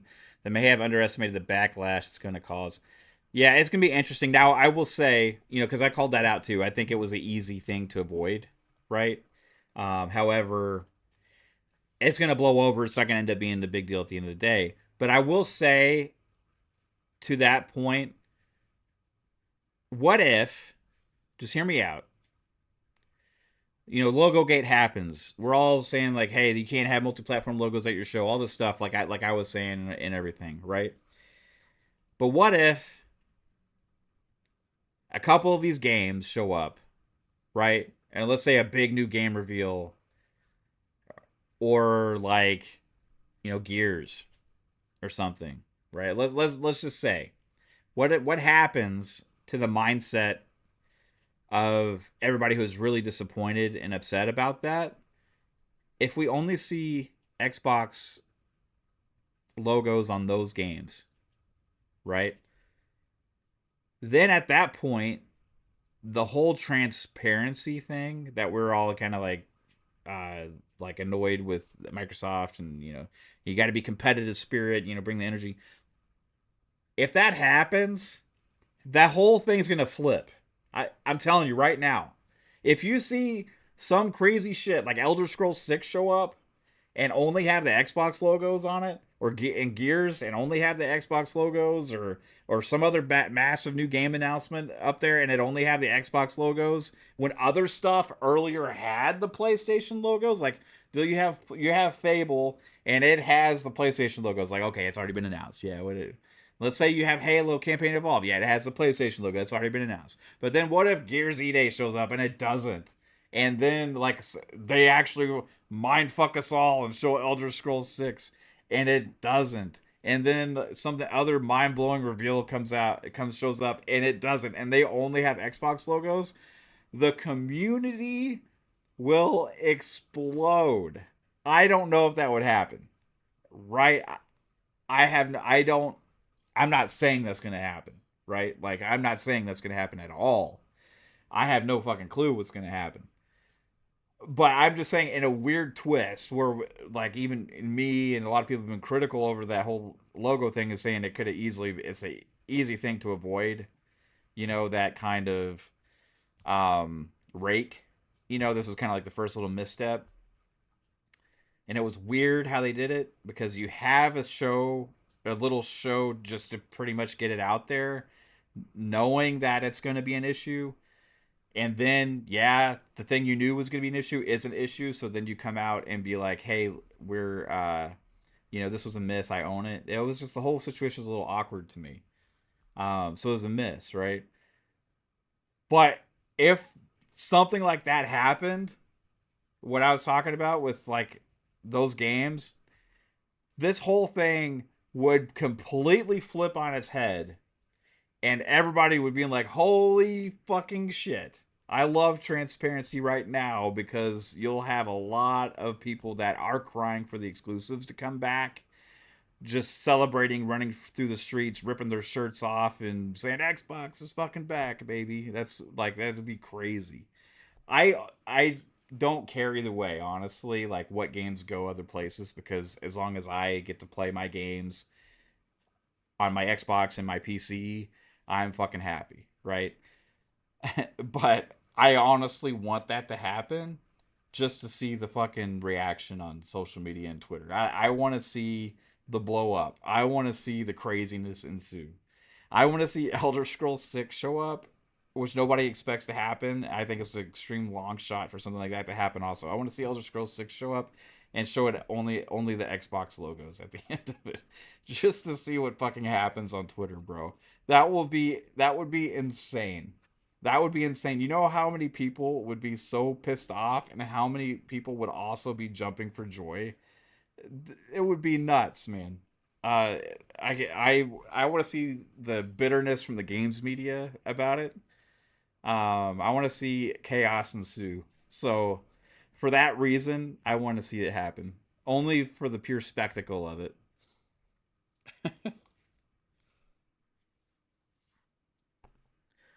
Just imagine though, how crazy that would be. How flipped that whole logo gate thing would become.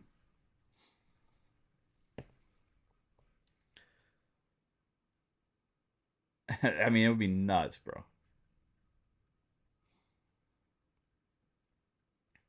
Am I a couple of drinks in? I don't really drink that much, True Serum. I mean, like, I have like a drink occasionally if we're like at a get together. Last Once, time you had a drink was a margarita on Christmas. No, sorry. yeah, New Year's Eve. yeah. Last time I had a drink was on New Year's Eve. That's the last time I had any alcohol. I don't have anything against alcohol. I just don't casually drink it. Like I'll drink, if I go to like a Tex-Mex restaurant, sometimes I'll get a margarita, you know. But yeah, no, I'm not a couple drinks in. Are you? Are you a couple drinks in? I know we got some people drinking right now probably are listening to this. How many drinks are you in? How many drinks are you in, True Soon? No, no, no, no, no, not him. True Soon, yeah, no, True Soon doesn't get hype about Xbox stuff.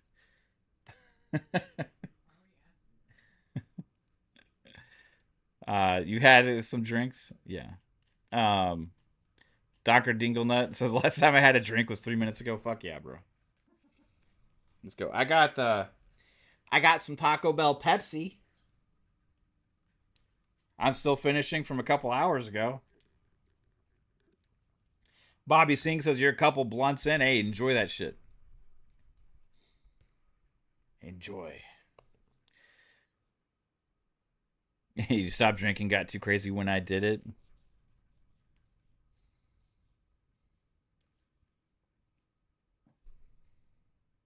Prince Green says, yeah, the same way you only drink 2-3 times a year. Yeah. Do I like diet soda? Have you seen me? Shapeshifter? Have you seen me? Do you think I like diet soda?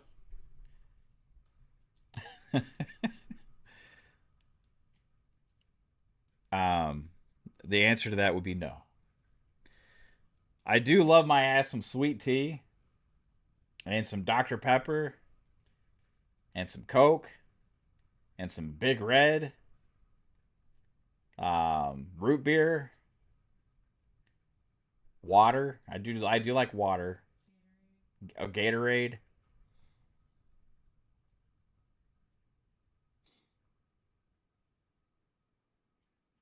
Do I like diet soda? You hate real sugar? Hey, ain't nothing wrong. We all have our drinks of choice. You know. I'll tell you, like I could cut soda easier than I could sweet tea.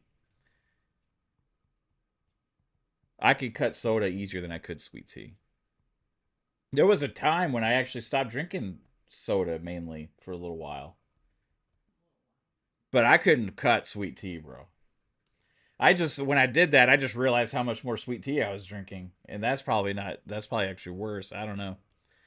I will say though that like when I don't drink soda as much as I used to. Um,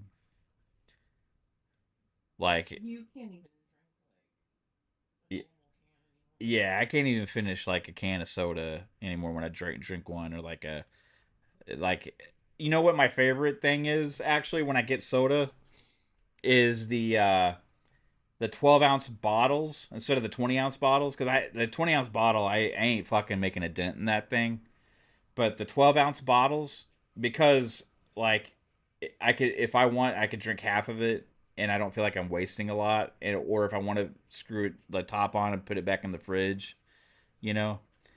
So like there's the 8 packs of the 12-ounce bottles. But yeah, sweet tea can be just as bad, bro, for sure.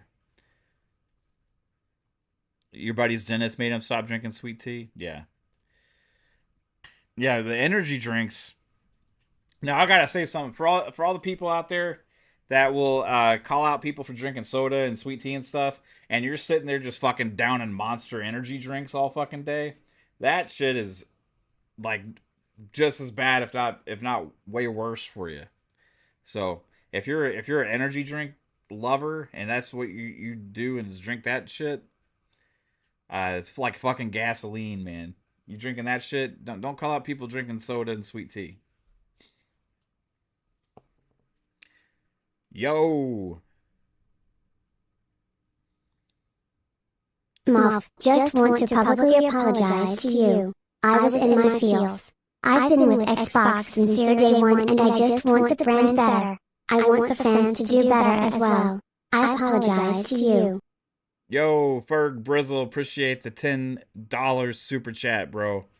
And dude, hey, no worries, no hard feels or anything. We just have fun. Yeah, I have fun back with people and stuff. And dude, to be honest with you, I don't even fucking remember what it is. I'm just gonna be 100%. Like I don't even remember what it is, bro. Like it's whatever happens that day, in and out the fucking next day. You know, we're good, bro. But I appreciate that, man. Hey, if I said something to you too, I'm sorry about that too. I don't even fucking remember. I'm on be honest, 100%, dude. Yeah, we're cool, man. But I just appreciate you being here, dude. Berg, everybody in the chat. I appreciate everybody being here, guys. If you do like the content, hit the like button, share it out, notification bell, all that stuff, bro. We're all here gamers. We get passionate. We love this fucking hobby. We love Xbox. If you're here, I mean, 99% of you that are here love Xbox and play on Xbox. There's a couple of you that don't, right? Or that say they do, but here just talk shit all the time, right? I recognize the names, right?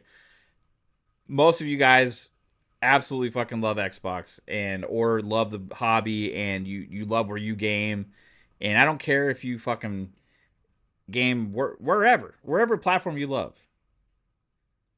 What about a COD 1 remake in the current engine? Ooh, Raspy Yeti with a 5. That would be sick. That would be absolutely fucking sick, man.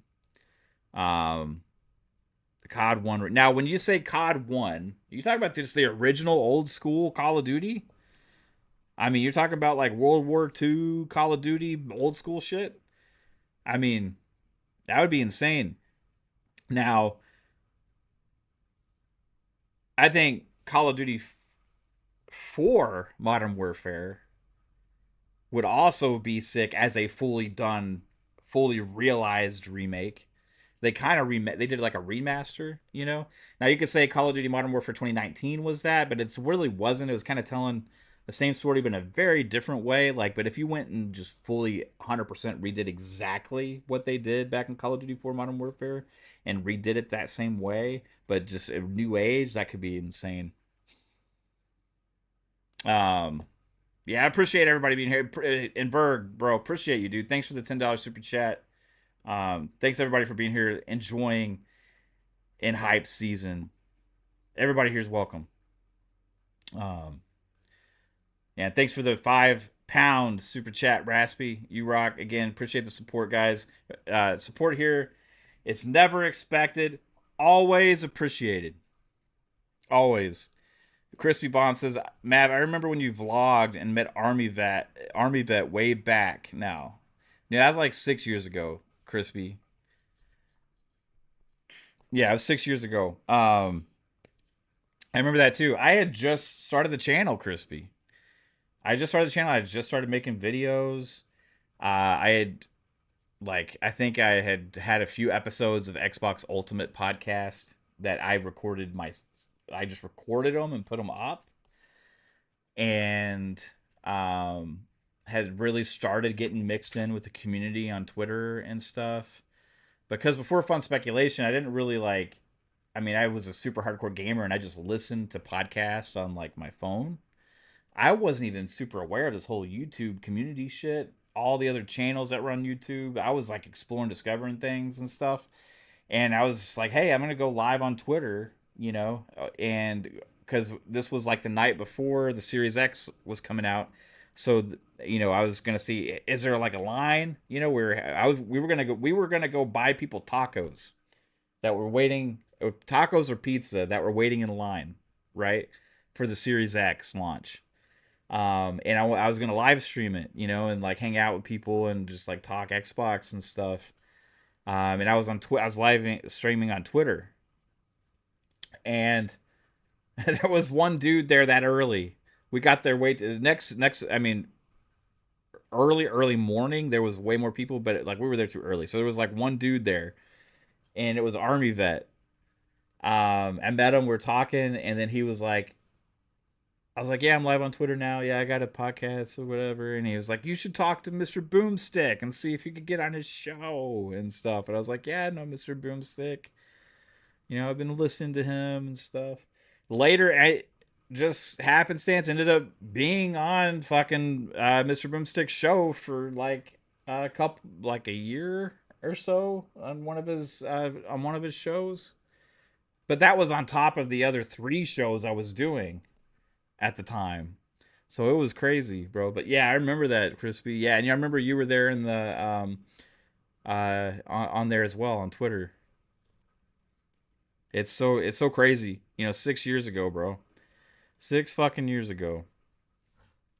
I can't believe this that we're going on 6 years of this channel.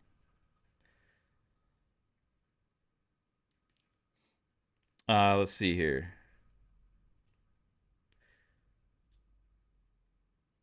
Is there fanboy an anti Xboxer in the chat talking shit? Let's see what he's saying. Let's see a conversation going back and forth here. I'm trying to get to the root of it. Forza is ass. Okay, this is what he said. Forza is ass trash and doesn't sell anywhere close to what Gran Turismo does. COD been shit for years. And Wolverine has already outsell COD Modern Warfare 4 on PS5 currently.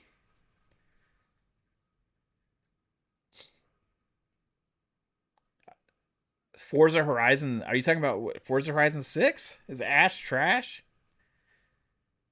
Do you have eyes? Do you have a heart? Do you have a soul? Do you like cars? That shit is like racing game enthusiasts are talking about how fucking amazing that game is. I love Gran Turismo. Awesome. Yeah, I mean, it's fucking great. I got news for you, though. I got news for you. Forza Horizon 6 will have way more players than Gran Turismo 7. I'm sorry. And I love Gran Turismo. But when it's all said and done, Forza Horizon 6 will be a much larger game than Gran Turismo 7. And I love Gran Turismo 7. And COD hasn't been shit for years. What are you talking about? Call of Duty Black Ops 6 was like one of the biggest fucking Call of Duties ever. That was just 2 years ago. That was just the year before last. We're on the heels of Black Ops 7. Are you not familiar with the Call of Duty like wave, how they've been going? You have fire game, shit game. Fire game, shit game.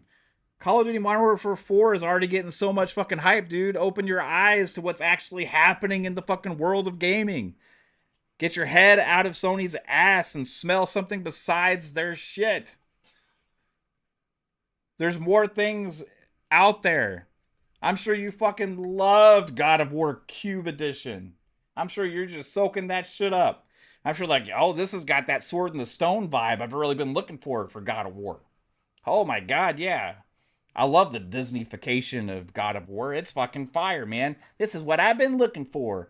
I want them to explore everything. I want them to explore all the fields and avenues of the God of War universe.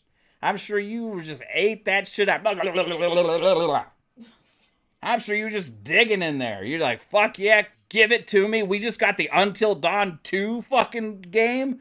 Oh, this is a way to end this show. Until Dawn 2. Fuck yeah, what's next? Oh, God of War. Oh, fuck yeah. San Luis Santa Monica. Fuck yeah, let's go, bro. This is going to be fucking fire. We've been waiting for this shit.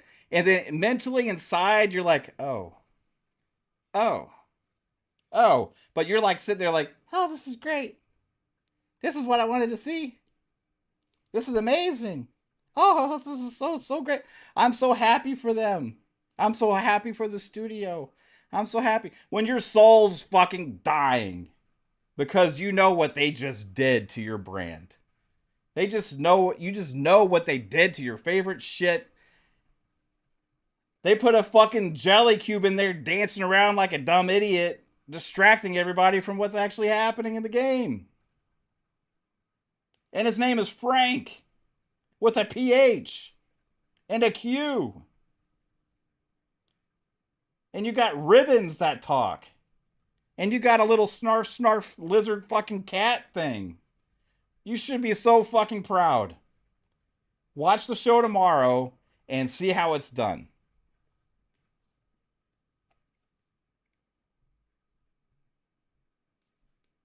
Handled, guys. It's been handled. I took care of it. Don't worry. I got you. I got you, chat.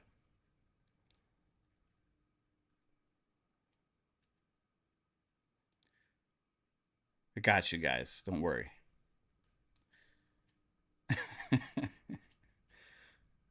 um and I don't even care that like it's a like the whole female thing. Like a lot of people making a big deal about like, you know, oh, it's a woman, you know, I don't even care about that. You know, like it's about the tone of the game. And it's about the fuck that they injected a cube in there. Like, with that moment when she's fighting the god, and you should be like, oh my god, this is awesome that, like, this fucking... This whole moment is just sick as hell, right? We should have been just basking in the awesomeness of that. That's the moment to sell it. But you got Frank the Cube fucking doing fucking, like, jelly slaps on the god's back. What is Jello gonna do to a god?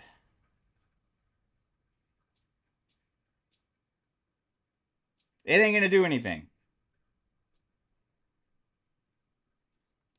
And then afterwards, they said the first character they really thought of and really wanted to make sure they included was Frank the Cube. Man. Man. Stay tuned for the Xbox show. Your mind will be blown. Now, you'll try and go out there and say how shit everything was, but you'll look like a fool.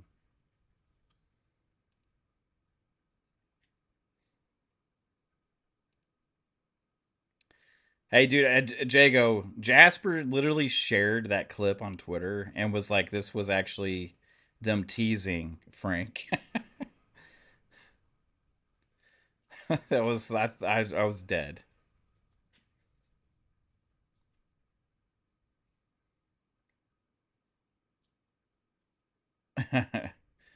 Right on, Crispy. Appreciate you. Yeah, it's I don't care to watch shows that they just like are whole directed just to shit on Xbox stuff all the time either. Like, what's the point? You know? Like, I like to watch shows about the stuff that I'm into. The stuff that I like. You know? That's why it doesn't make sense why that guy would be here. Because he's here just to try and talk shit. And the one guy says, DJ Marsh, man, players or sales? Who fucking cares? People playing the game, man. They're paying for it one way or another. That whole thing is so old, bro. Like, if they're getting the money, what does it matter? People are going to be paying to play the game. People pay to play the game. Stop using the whole players or sales thing as some kind of like winning metric for you. Do you care how many copies of Stranger Things sold? Is Stranger Things still fire? Do people still talk about how many people watched it? You know what I mean? Like, the argument makes no fucking sense. You pay to access the content either way. You don't use the whole fucking like players or sales thing. You know what? But Gran Turismo might have more sales because it's not in Game Pass. You know, it's not on PS Plus extra day one. You should be asking them to put Gran Turismo on PlayStation Plus, dude. It's your platform. You should be asking for them to do stuff like that. So you have more access to the games at better value or more different options of ways to play your games. You're a consumer.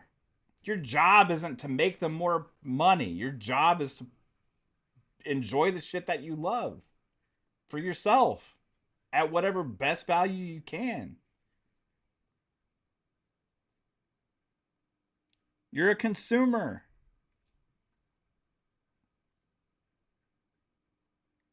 It's Frank, Shizno says. It's not Frank, it's Frank.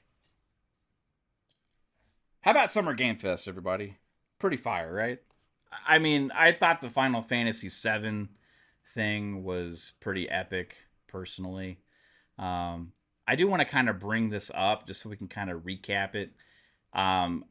Ultimately, right now, between the two shows, obviously State of Play and Summer Game Fest, Summer Game Fest is winning, right? Summer Game Fest is winning right now. You know, they had a lot of really cool shit. But I do think that we are in store for a great Xbox showcase. So I'm going to bring this up here. And we're going to watch this. We're going to not watch the whole thing, obviously. I'm going to go through some games. And I just wanted some highlight moments from Summer Game Fest. I can tell you the highlight moment for me for State of Play was Wolverine. And then Ace Combat, I thought was cool. I thought Stuntman Hollywood, it was cool to see a new game from them in that franchise. Tomb Raider looked fucking sick. Absolutely. Adjust this for you guys. Here we go. We're going to go through here and just take a look at some of these Summer Game Fest games.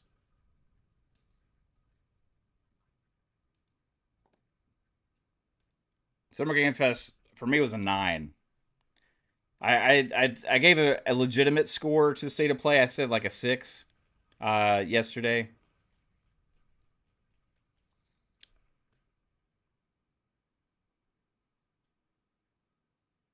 But we started out on Summer Game Fest on fire, guys.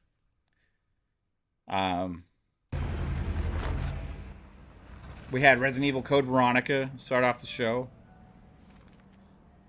It looked, I mean, the Resident Evil remakes are amazing, right? So we already know this is going to be good. It was absolutely awesome. Jacob says Wolverine was okay, but his costume repaired itself in his body. I'm just glad that it looked different enough than Spider-Man. I didn't want to be Wolverine jumping around rooftops. You know what I mean? Jasham says the Tupac thing was kind of weird. The sister of the man on the 3rd floor. Yeah, so we had the a Resident Evil announcement.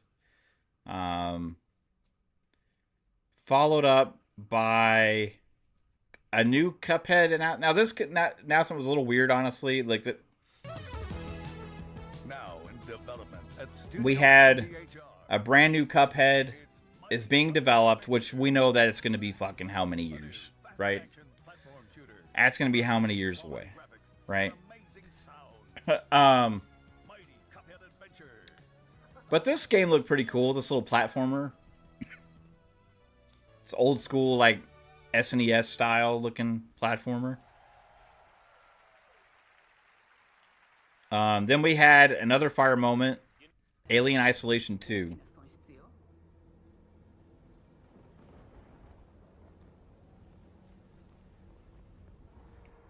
Like, I mean, we got, okay, you got Code Veronica.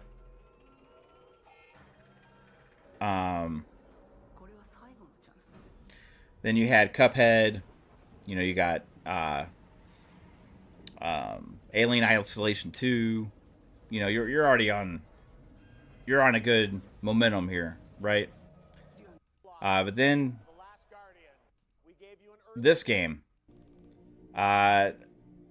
made by the Shadow of Colossus and Last Guardian developer. I thought this game looked really cool. I love the music in this too. Like I love the Dune aesthetic, and I love the music in it. The graphics look really cool. I just love that like a muted art style, kind of like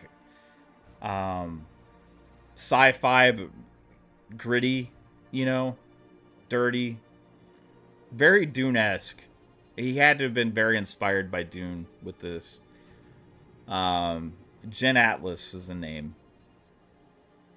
Yeah, this looked really cool. So I'm already hyped in the summer game. This was already, we're like only a few games in. Already this show was better for me than State of Play. Like Keeley actually cooked this year, guys. Does that look incredible? This next game, I mean, doesn't really like, it's not really my favorite style of game, but it looked really good. I think it was like, fuck, what was it called? Oh, Blood Message. Graphics looked really good.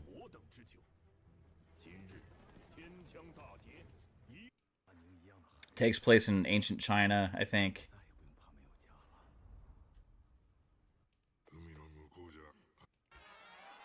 Then we got Stranger Than Heaven. Tupac. Alright, so I've seen mixed reactions about the Tupac announcement. I want to know y'all's thoughts on this.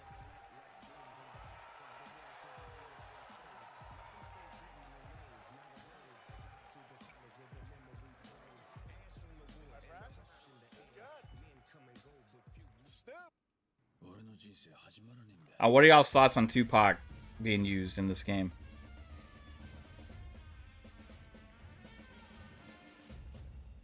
Now, obviously, I mean, they got to get some approval for this, right? So I don't know who they go to for it. So I don't think they just, like, injected them in there without getting somebody's okay, you know? But none of us saw that coming. I mean, we knew Snoop Dogg was going to be in Stranger Than Heaven, but none of us saw Tupac showing up.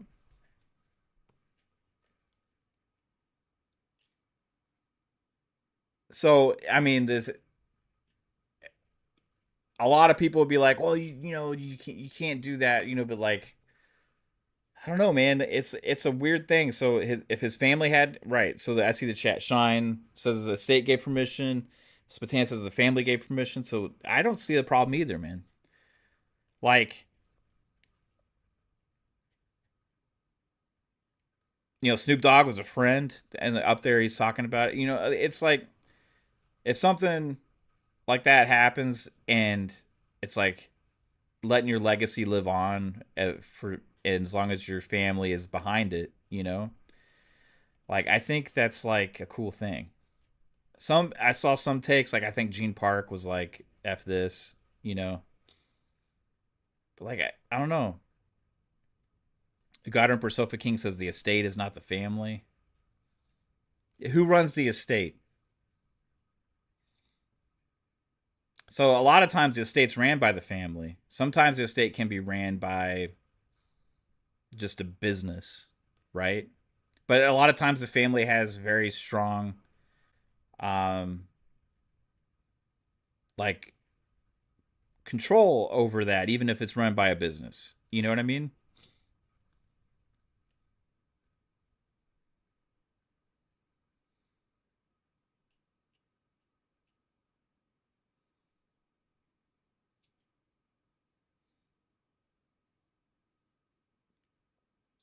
The Jasham says, but why though? Are the guys who made the big game big Tupac fans or something? I mean, I think so.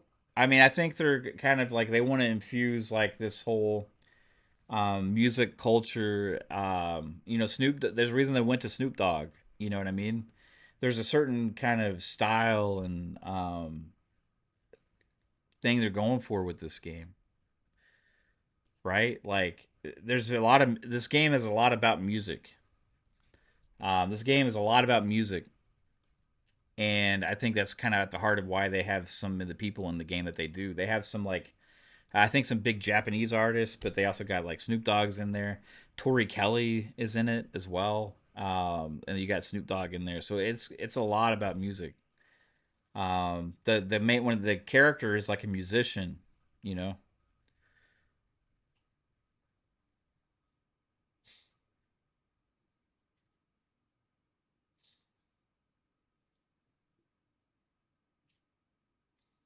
Death Row is the estate, isn't it? I don't know, man. Like own the rights to everything about him. I don't know.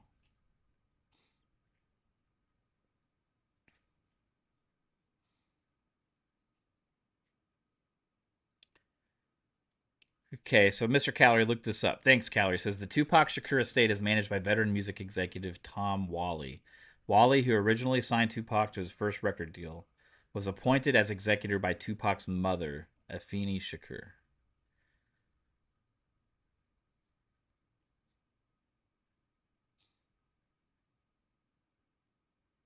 Snoop hated Tupac when he was alive. Go look it up. Maytu16 with a £6 super chat says Snoop hated Tupac when he was alive. Go look it up. I think he's commented and talked quite a bit about this stuff. You know? Serve says, yeah, they just made a Michael Jackson movie. Yeah, but like, I would say there's something different about somebody playing Michael Jackson other than just using the likeness of the actual person. Right? Um,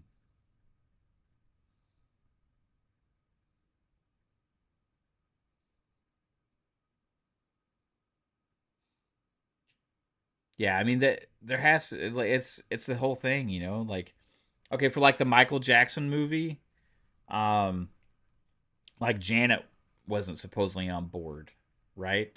And then I know that there's also a thing going on with like Paris Jackson that she sued the estate because she thinks like she should have more say so in things or something like that. She didn't like some of the decisions being made or something like that. That's his daughter, right?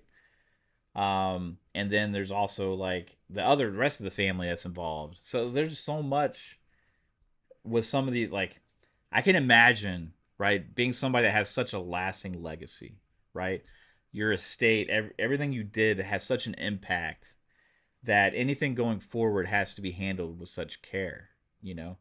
And I don't know who that guy is. The Tom Wally. I'm sure he's somebody that maybe some of you guys are familiar with, but does he have the family's best interest at heart? Because I think that's what's the most important thing, you know. I don't know.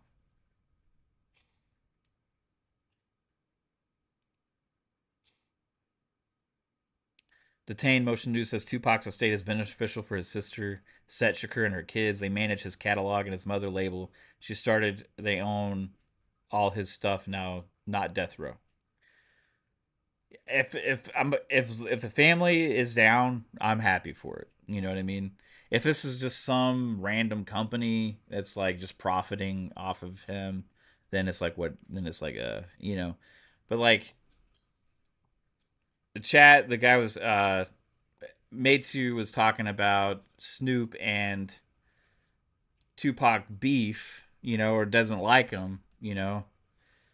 I've seen documentaries and stuff, plenty about some of this stuff, and it's like I don't know how deep that went, like between them two.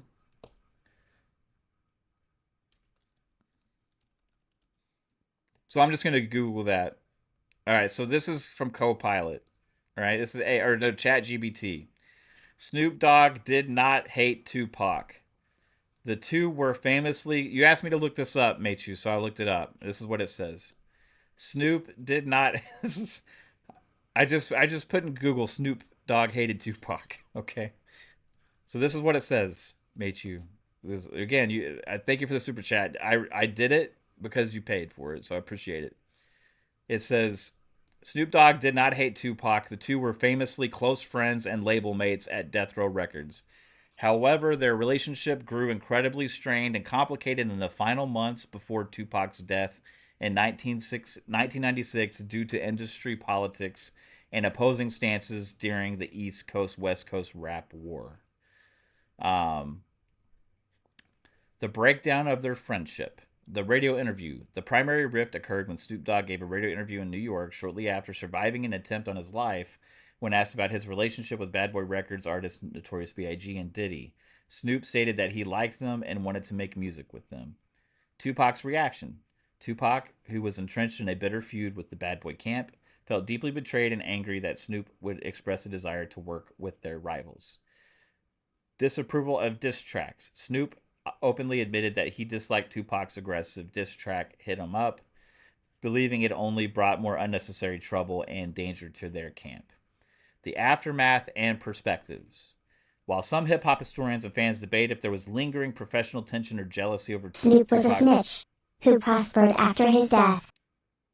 Mechu16 with a $6 super chat, £6. Appreciate you. Said Snoop was a snitch who prospered after his death.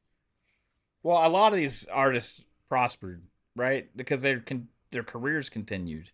Unfortunately, Tupac's didn't. It was a shame what happened. Right? I've watched plenty of stuff about this, and it was a fucking travesty. It never fucking should have happened. Absolutely horrific that all this shit went down the way it did, because people are fucking petty out there, and life is way more precious than what they made it be. While some hip-hop historians and fans debate if there was lingering professional tension or jealousy over Tupac's sudden dominance at Death Row Records, Snoop Dogg has always maintained that Tupac was his dear friend. He has expressed deep regret that they were not on good terms and never got a chance to officially make amends before Tupac was killed. So,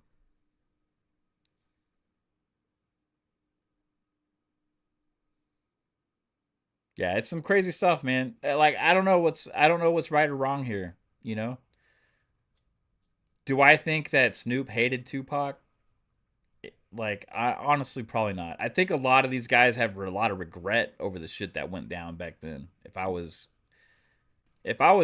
guessing, the shit that went down back then, I would anticipate a lot of people that were involved have some fucking regret, and there's probably a lot of shit that is still ongoing between them as well, you know? I wish Tupac and Biggie were both still alive. Absolutely.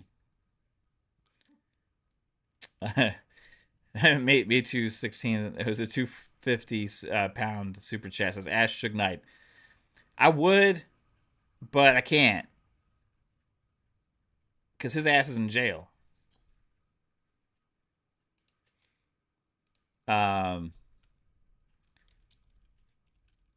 And when is he getting out?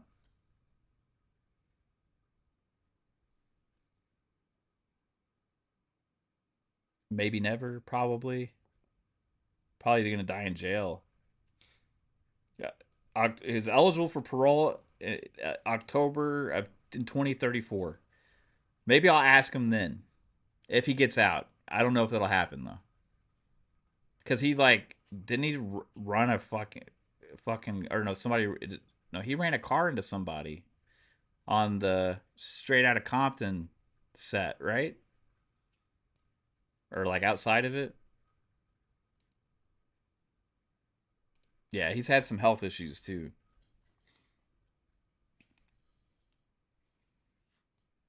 We're getting into some old school fucking East Coast, West Coast rap war shit going on. I'm just asking you guys, okay, so what if it was Biggie? Okay? If this was Biggie and his family was okay with it, Do you think it's cool? What if at the Xbox hold on guys. What if at the Xbox showcase Stranger Than Heaven shows up and they announce Biggie is also in the game?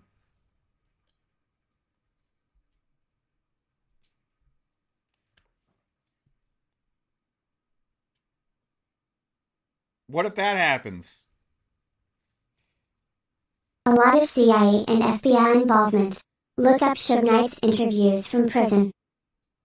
Oh, I've seen plenty of interviews from the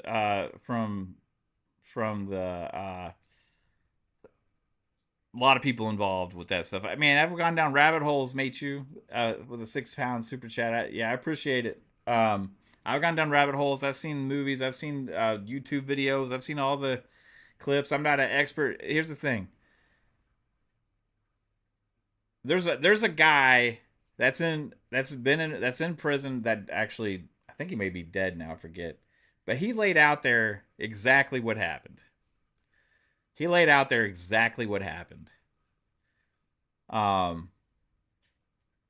Wasn't it all in that Diddy documentary? Yeah, there's been a lot of stuff out there.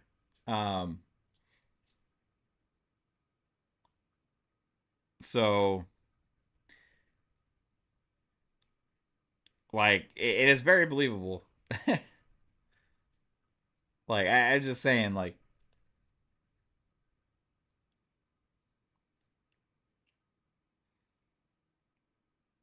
Biggie would be ridiculous. Tupac could act at least. You sitting out the rapper talk.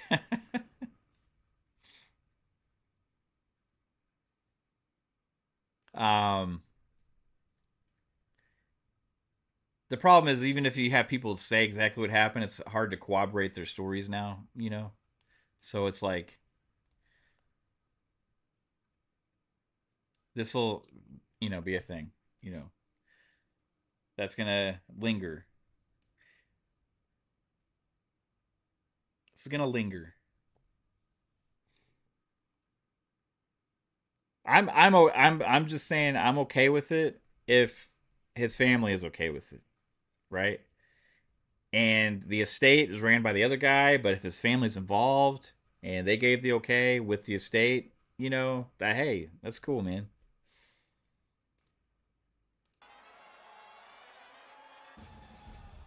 I tell you one thing, they're gonna sell a lot more copies because of Tupac. That's crazy.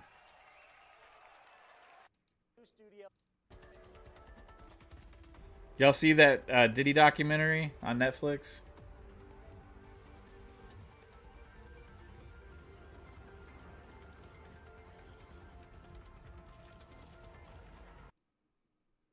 P. Diddy had the notorious B.I.G. killed.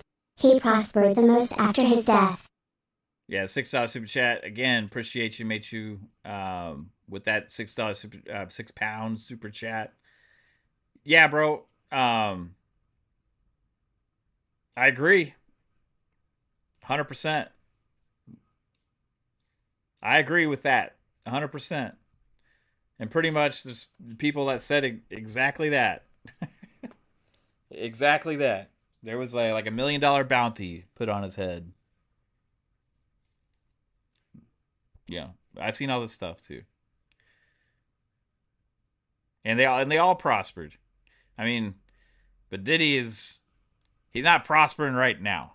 And maybe his like company is still making money and stuff, but he's sitting his ass in jail.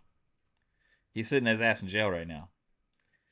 And he might end up getting charged for this. I don't know if he has been or what, but they might end up getting charged with it too. Like, who knows? But yeah, who knows, man?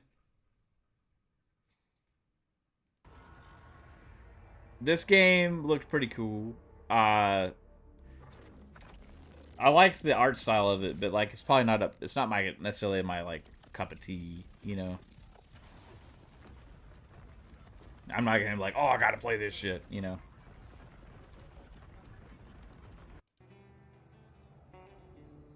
Which one was this? Oh yeah, Mortal Shell 2.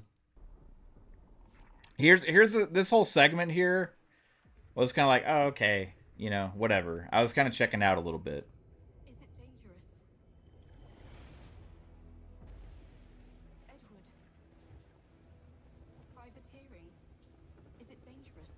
Yeah, it's Stranger Than Heaven's Day and Date and Game Pass, guys. Tupac's in Game Tupac's in Game Pass, guys.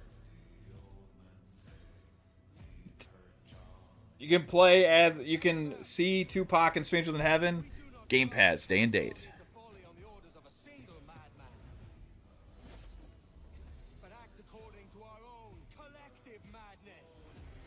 This is Assassin's Creed Black Flag remaster or remake.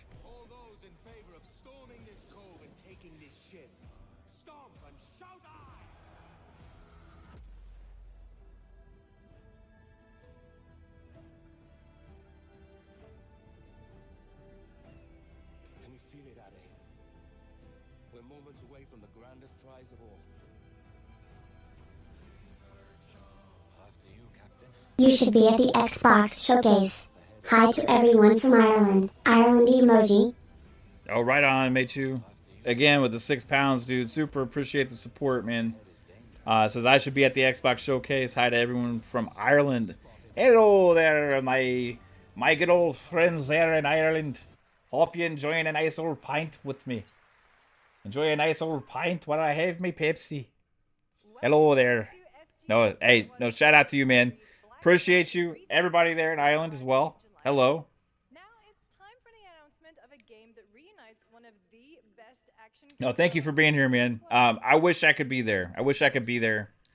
I wish I was there at Summer Game Fest. I wish I was there hanging out with everybody at the showcase, you know, at the watch party and stuff at Fan Fest. But you know, maybe next year. You know, eventually one day. I keep telling everybody, maybe one day. You know. What about this one, guys? Okay, so Platinum Games is the one making The Last Ronin. This is pretty cool. I would have loved to see an actual gameplay or something, or some kind of like, just look at like what the game looks like, you know. But however, this is still a pretty hype announcement. I'm wondering if this little bit here is an engine. Like this shot of the sewer. The announcement of a game that reunites one of the best action game developers in the world with a legendary franchise. Like I'm wondering if this was an engine here. Like if that's like a shot of what the game's gonna look like, or if that's just like. Because if that's what it looks like, that's like in my heart and soul what I would want this to look like, you know.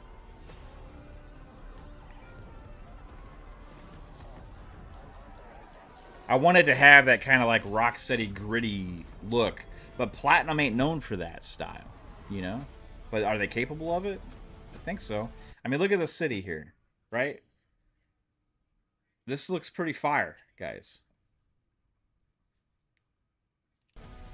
I mean, we're talking more of like a realistic approach. Unlike the last game Ninja Turtles Platinum Games made was like kind of more of like a hack and slash co-op kind of like artistic-y, smaller style game, you know?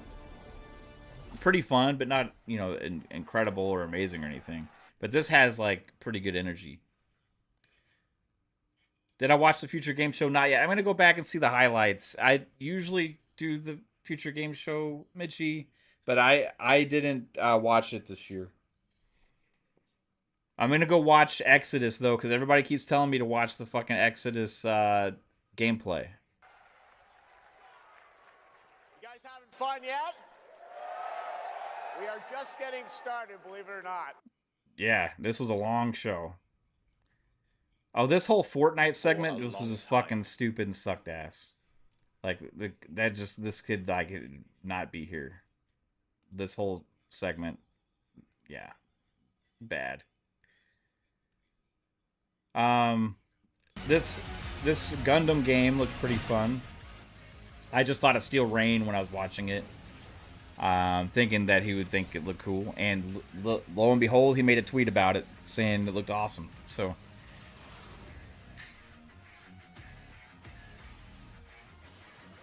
Yeah, I'm gonna go back and kind of look at the future game show to see what all was revealed.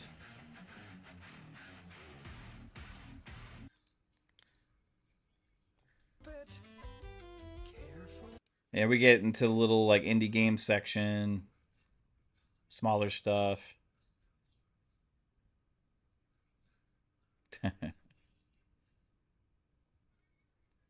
Yo, Meitu with the 249. Appreciate you. Supercalifragilistic Xbox bro. I could say it. You didn't think I was going to get that right on the first fucking try, did you?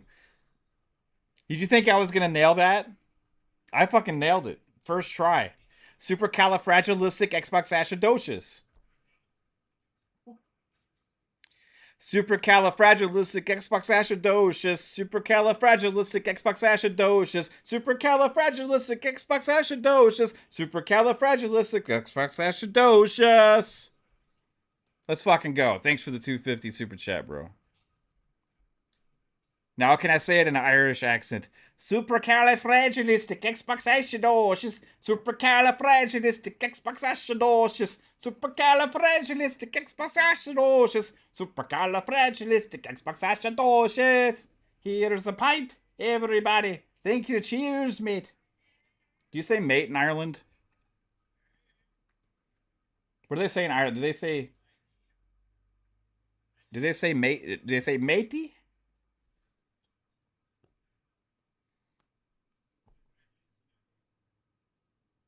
When I look at someone like you. So this game. See, that's where we're different. This game I thought looked sick. And then I had some trepidation. I'll explain. I mean, this looks great, right? They lie. Yo, mate, you with another 250 saying I am the first to nail it. They're bullies. Are you saying I am the first person to be able to read So that's what I say when in I the look at someone Xbox like you. podcasting community? Bully. See, that's where we're different. I genuinely like most people. Oh, well, then you're truly a sick fuck. Hello there, lad. Thank you for that 250 super chat. I am the first to nail it. It's because you're my lucky charm, mate. You. We need the move. You're my lucky charm, lad. No, appreciate it, bro. For real. One of them anymore. Do Tupac in an Irish accent? California Temporary. knows how to party. I can't do that. I can't sing in Irish. You guys don't understand the real threat. Was it? Not like we. California knows how to party in the city. What is it? Oh, it was. I forgot. City of Compton in the city of Dublin. Fight those things together or die alone. Is that right? Dublin. Another 250. We say, what's the crack? Is that right? What's the crack? Hello there, Huey, Dewey, and Louie. Huey, Dewey, and Louie. Count my money. Huey, Dewey, and Louie. We'll die alone. Come here, lads. Okay, so this game looked pretty awesome. It looked fucking awesome. And then they hit me with this. I have PTSD from Crossfire X, everybody. I have PTSD for being, oh, that Crossfire X looks awesome. Crossfire X looks great. Crossfire X looks like it's going to be sick. Oh, look at the graphics. Look how good it looks. Did y'all play Crossfire X when it launched? Did y'all play Crossfire X when it launched? We went through the same, oh my god, how cool this shit looks with Crossfire X. Now, supposedly the campaign part, the little itty-bitty campaign thing they had was actually pretty good. But I installed that Crossfire X shit, and I played. I was like, oh my god, this is ass. Can't do it. You know? So, that being said, that doesn't mean that's going to be the same case here. It doesn't mean that. However, is it a possibility? Maybe. I'm gonna keep an open mind and anticipate this game, play it when it comes out, and hope that it's awesome, right? Or maybe I'll play it when we'll see. We'll see what the reaction is. I'm gonna wait for the reaction. I'm gonna wait to see feedback. Wait to hear things. But right now, it was looking awesome. But I thought it was gonna be co-op, and then they said single player, so it was kind of like threw me off. Mate, you with another 250. Appreciate you. Says our blood runs green. Here too in Xbox land. Do you bleed green? Mate, you bleed green? It fundamentally changes your relationship with the environment and becomes an active skill to master. You liked the Crossfire X campaigns? Yeah, you know, I played the multiplayer. That was probably my fault. After I tried the multiplayer, I lost all taste for that game whatsoever. You just saw He-Man, and it was very silly. It had some entertaining parts, though. Right on, Sinceres. I think it looks pretty cool. I think it's going to be one of those... I think it's one of those games that it's like... I mean, sorry, yeah, movies. It's a fucking movie, yeah. One of those movies that's like, you know, you go into it knowing it's going to be that. You know what I mean? You just hope it's cool enough to be that and be okay with being that, you know? So hopefully it was still cool and entertaining watch. Yeah, I liked it. And then I saw Crossfire and I was like, hopefully it's hopefully it doesn't end up like Crossfire X. But I thought it looked fucking fire. Everything we tried to contain is now loose in the streets of Manhattan. Control Resonant, that looked cool. Of hostile resonance is beyond anything that we can currently measure. You enjoyed Master of the Universe, Shine? It's all quite terrifying. He-Man was never serious. Yeah, that's for sure. Is Skeletor one of the best villains of all time in any media? Have y'all seen like the people that make the like little Skeletor like YouTube videos where he like just shits on everything? Pretty funny.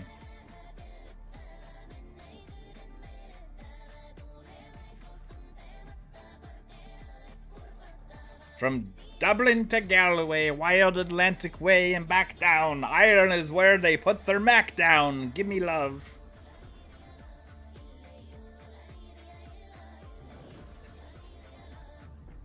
All we can do is dig deeper. Keep searching for the You moved the years to Obsession? every way we can. Right on. Yeah, I thought Control Resonant looked good. A good trailer. Guild Wars 3, this was a horrible trailer. Horrible first showing of Guild Wars 3. I remember Guild Wars back in the day having a little bit different vibe than this. It looked a little too like high guardish. It looks a little too high guardish. Like riding the color scheme and yeah. I mean maybe it's gonna be awesome. I don't know. I'm sure Guild Wars has had a huge fan base, you know. At the great spirits to whom we are bound. At the gods who hold dominion over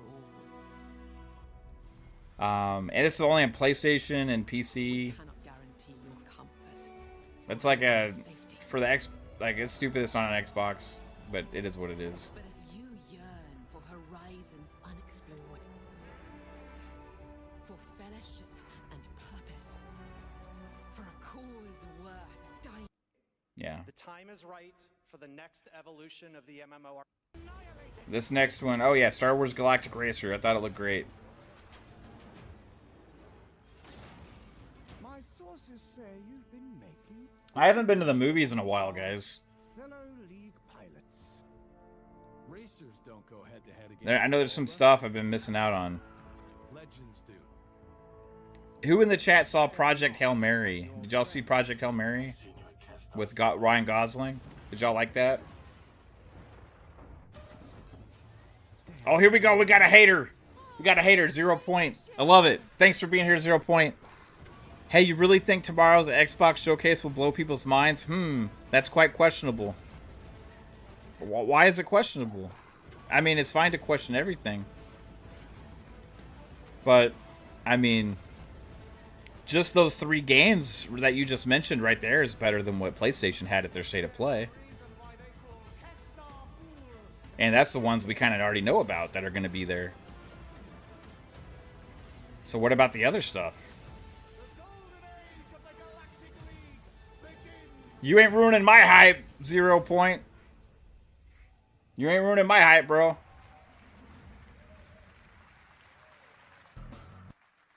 Sea-Lord says Project Hail Mary was legit great.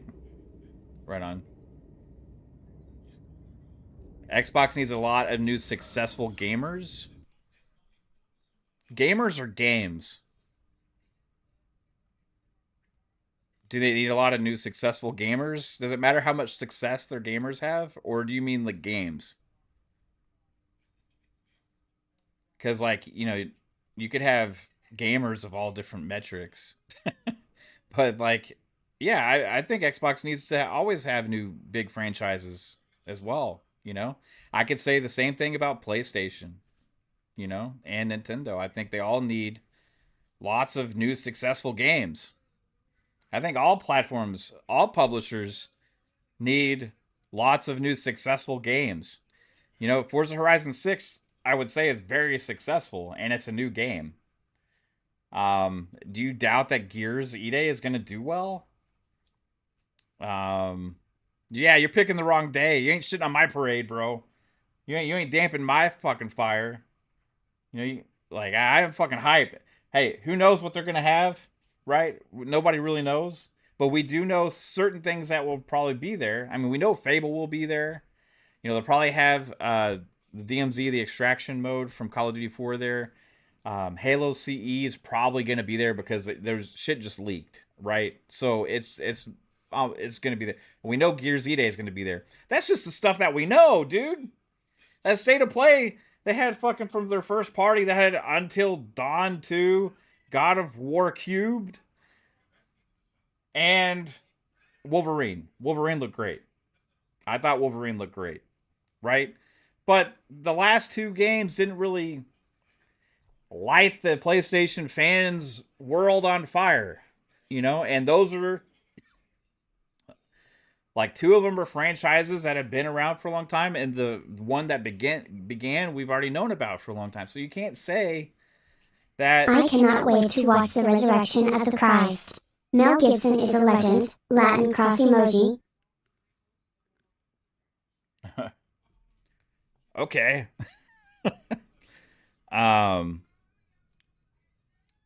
Maychu 16 £6 super chat says I cannot to wait the resurrection of the Christ. Mel Gibson is a legend. Hey, I never saw the first movie, The Passion of the Christ. I think we started it, but it was just like shot so weird that we didn't keep watching it. But if you're a fan of the first movie and looking forward to the second one, that's super awesome, man. I love a lot of Mel Gibson movies. Loved Max Payne's back in the day. Loved the Lethal Weapons. Loved Braveheart. Lots of Mel Gibson movies were super awesome back then. He also had some other ones like Ransom. I think it was one called like Payback. Conspiracy Theory.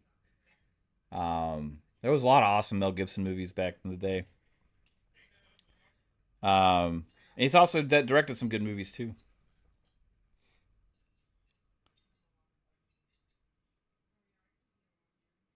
Sup, Be Nice, how's it going?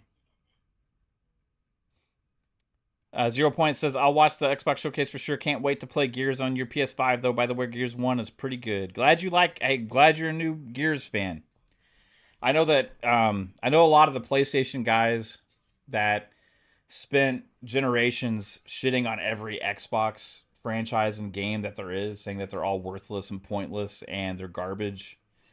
Are really loving those games and franchises. So I'm super happy for any of them that actually got to experience them for the first time and are actually finding that they are great. And I'm hoping you're excited for Forza Horizon 6.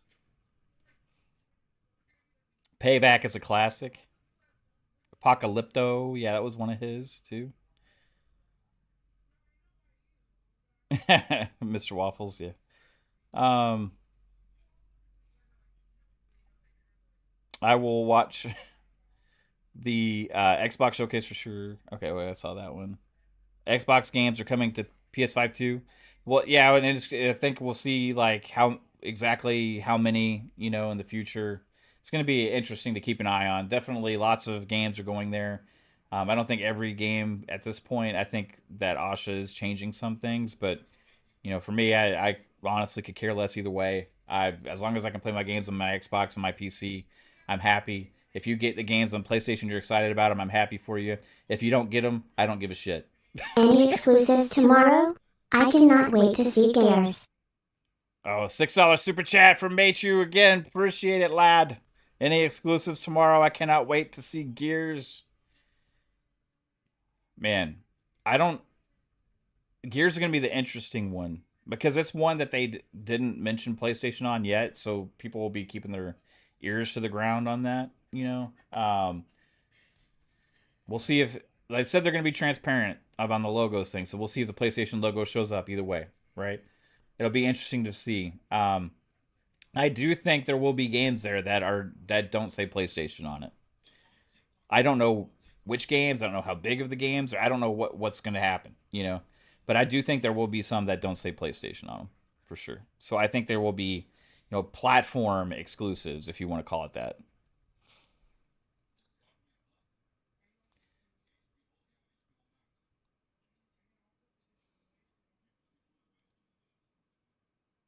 You'd be happy if games were for everyone. I would too, man. For me, that'd be the best way for the industry. But that's not the way the industry is. So, they got to compete, and they're looking at doing things a little bit differently, and they may be not doing as many exclusives as they were before. As they had planned on. It seems like that way, but we'll see. I don't know. I just care about my experience. I want my games as best value as I can get, and I want as many great games as possible on the platform that I prefer to play on. It's that simple. I wish PlayStation put their games on PC. I hate that they stopped doing that because guess what?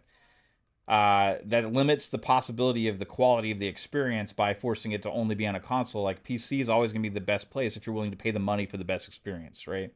I think the gamers that are the super enthusiasts that have super high-end rigs always would love to play these games in the best imaginable way. Ultra wide, super high frame rates, the best ray tracing possible. I don't think games should be limited to having to buy, a secondary expensive box just to play the one potential game you could be excited for in a 2-year period from a specific platform. That doesn't necessarily do anybody any favors. However, that's what the business model dictates, right? That's what the business model dictates for them right now. That's what they're doing. Xbox is relooking at things. They're doing things a little differently going forward. So we'll see what that actually is. We'll see what changes they make. Who knows right now? Nintendo's in their own lane, doing their own thing, and that's not really going to change. So ultimately, exclusivity, is it important to the business? Absolutely. Is it important for me as a gamer? No. Like I said, if you're excited for the games and you get them on PlayStation, I'm super happy for you. If you don't get them, honestly, it is what it is because PlayStation's doing the same thing, So, hey, I hope you watch the Xbox showcase and you see stuff you're excited for. Either way, I hope they have some fire. I think there's going to be something there that's going to blow our minds. I really do. I think there's going to be something there that nobody's expecting and that we see, and it's going to just be a holy shit moment.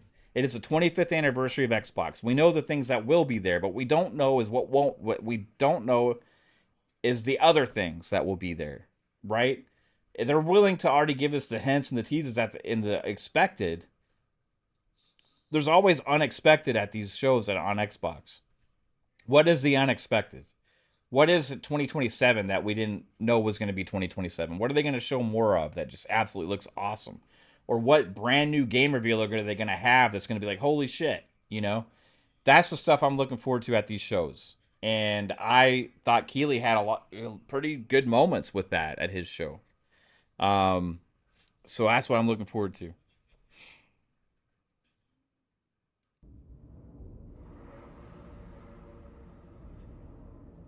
I don't keep expectations low.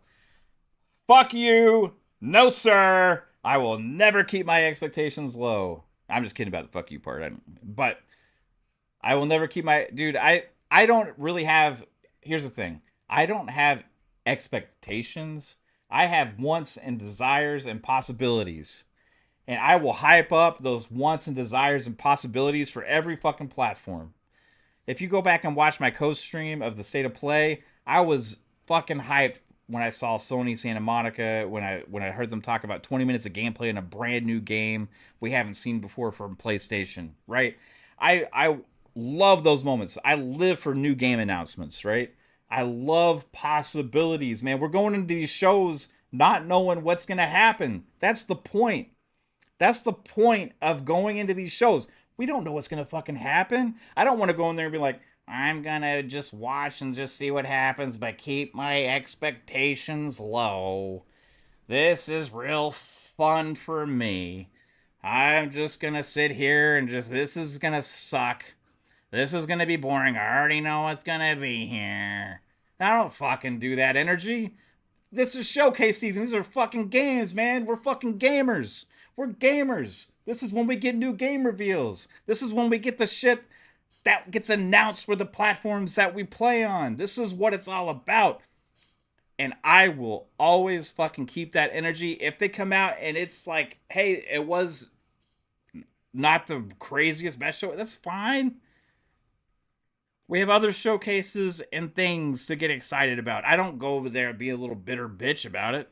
You know, it is what it is. You know, like, I love watching these shows. I don't get ultimately crazy disappointed or depressed if a show doesn't live up to my hype levels. And I'll say this, I've been extremely hype about showcases, especially from Xbox, every fucking year. And they've been delivering. They've been delivering on those shows. Made you 16 with a 250. This is also looking forward to Blade gameplay. Nothing interesting for you besides Blood Message. Appreciate it again, makes you serve. Marathon is hardly surviving being everywhere. Yeah, but maybe that's just because it's like, you know, it's an extraction shooter in a Arc Raiders world right now. And Arc Raiders has even died down a little bit. This game looked pretty cool. We've seen this a couple times. Man, Call of Duty's looked more the same since it fucking existed, bro. It hasn't hurt it. Like, last year was a down year, but like every other year is a down year for COD. Every other year is a huge uptick in COD. Like, COD's gonna be fine. Call of Duty 4 looks pretty sick, like, story-wise. I like where they're going with the campaign, and you know, multiplayer stuff they already talked quite a bit about. The multiplayer community is going to be there, and we'll see how well this Call of Duty does compared to the last one. I think it'll probably be on par with Call of Duty Black Ops 6. Yeah, the last hardware game's interesting. It's kind of like Dave the Diver 3D edition or some shit. Oh, here we go. There's one I was hyped about. You know, RGG was cooking with this, guys.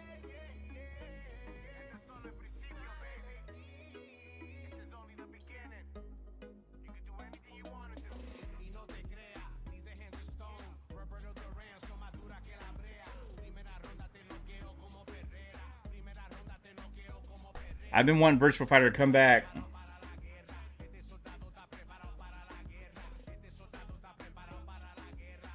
Is it safe to eat fish in a zombie world? Maybe sushi. I don't know, man. Your sister's really taking this whole job thing seriously, huh, Divina? I've talked about this earlier. Fighting games coming back, man. Love it. They really weren't kidding about this being a fighting town. We're all fuck-ups. Otherwise, we wouldn't be living in Villa Sapara.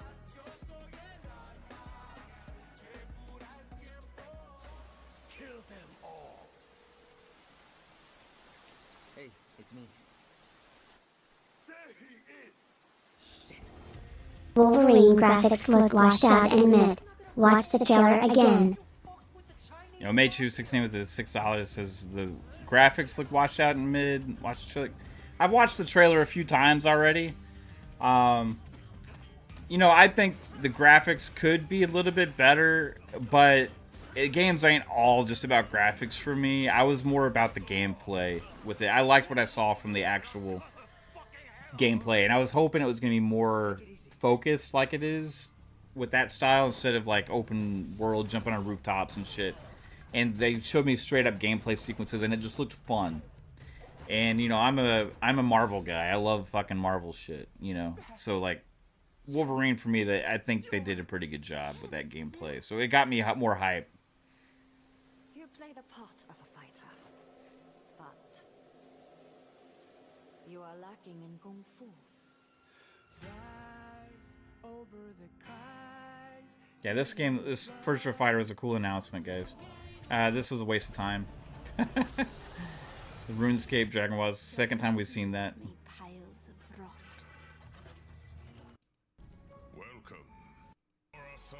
I'm not gonna shit on every PlayStation game just for the sake of it, you know. And I know that there's people legitimately that are disappointed with Wolverine. I've seen quite a bit of it. For this, they actually sold me a little bit more. But I do wish there was like, here's the main thing. My main problem with Wolverine, and this ain't gonna keep me from playing it. I'm still super excited for the game. I like what I saw this time, even over the last reveal. I have a problem. Like, why do they gotta have fucking robot appendages just for them to have the dismemberment and stuff? Like, the whole cyborg thing was like, seems like an excuse to where they don't have to have dismemberment on actual arms and legs and stuff. Like, I just wish they would go there further. I don't know if that was like Marvel said, hey, we can't do that, it's too far. But like, I play other games like Assassin's Creed even has like decapitation, and they have like you know, all of that. You know, like for me, it's just kind of weird to have all this blood and gore and stuff, but like the only time you see a limb come off is like a robot appendage, you know. I made you with a 16 again. Appreciate you with 249 super chats. Says it was running on the no GoPro. Yeah, it's September 15th. I think we'll see lots of gameplay, you know, when it comes out, and everybody will be able to make their decision on it. Then, you know, I wouldn't put too much into the graphics on this showing. Like, I'm not saying it's the most amazing looking thing, but it didn't look bad graphically to me. It looked pretty good, man. It looked fun. You can have all the luck in the world. That God of War graphics were great. It was just the tone of that game was off for me. You know?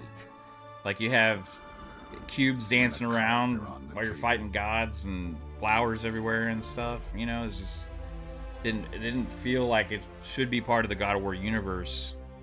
I understand they're telling a different story, but like, it just kind of seemed off with the tone. Yes, that was indeed a young Don Salieri from the original Mafia, man of honor. The cube was distracting, bro. It is my fate. What about this Amsterdam? Anybody try this yet? Amsterdam game? This trailer was pretty cool. It's like you play as like a witch, and it's like kind of like an action game. Patrice Désilé's game. Every choice, every breath has led me to this moment. Rise of Hydra. As the one who bears witness, I take the first step. I'm wondering what's happening with that game too, because Amy Hennig is head of Paramount Games now. Paramount, where they're.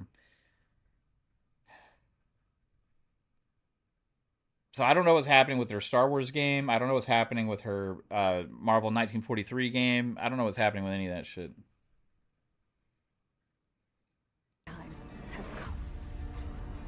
I am ready. 1666 Amsterdam.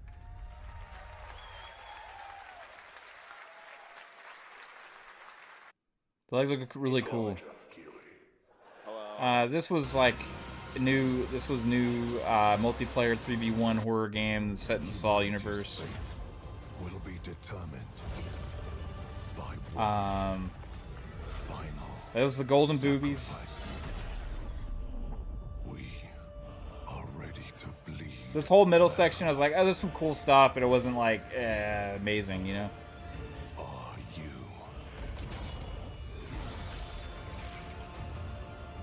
The veil between realms is unraveling. Yeah, this was Lords of the Fallen 2, right? Yeah. That's right, Lords of the Fallen Looked good. 2 is also coming to Steam this fall. Next up is a brand new game from BitReactor, a studio formed by some of the most experienced developers. Supposedly, the rumor is she's working on a Star Wars game now. Zero. Intelligence was just briefed of Separatist fleet massing in the Serralona system. Final Fantasy Revelation. You got someone? I loved seeing this trailer. Like, I've been really looking forward to Zero Company 2. I think, like, it's blending Star Wars and XCOM. You know what I mean? I'm gonna be down for that. Super down for that. So they're blending those two things together, and they're doing it kind of with a Star Wars story that looks cool. Then you got fucking Hayden Christensen show up at the end as General Skywalker is what they say. And Anakin shows up, right? So it's pretty cool, man. I'm super down for this. I know not everybody likes tactics games, but I'm literally looking forward to this game. We work with all kinds of folks. Ex-separatists, ex-noble, ex-cons. But the biggest game reveal from Maria was definitely Final Fantasy VII Revelation. We're almost there. We just gotta finish this job. 250 super chat from Meichu16. Wife of War in the Pandaverse. I don't have any problem with the character or even the character design. It's the world and the cube. And the like the whole whimsy feel of it. It's always been about one thing, the monster within, and today one of Europe's most ambitious studios is ready to take you into a brutal new world where vampires have emerged from hiding. A Blood of Dawn Walker. This trailer was good. And this is former CD Projekt Red devs, I think, that made this studio and are making this game. So I thought this trailer looked pretty good. Second time or third time we've seen this game now. This one was more in engine, it looked like. Hello, everyone. Thanks. Among Us segment. This was a waste of time. Ourselves for our alliance with Baphomet. 007 content. Nintendo segment. Blah blah blah. Gothic remake. Commercial, pretty much. These are just ads.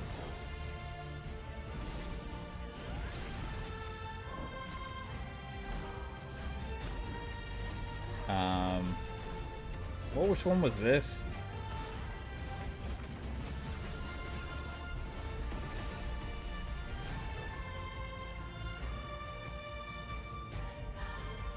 Wolf Among Us. Yeah, I know a lot of you guys during our code stream were super pumped for Wolf Among Us game reveal. That's a cool. I told my daughter about that. She was thought it was pretty cool. She likes Telltale games.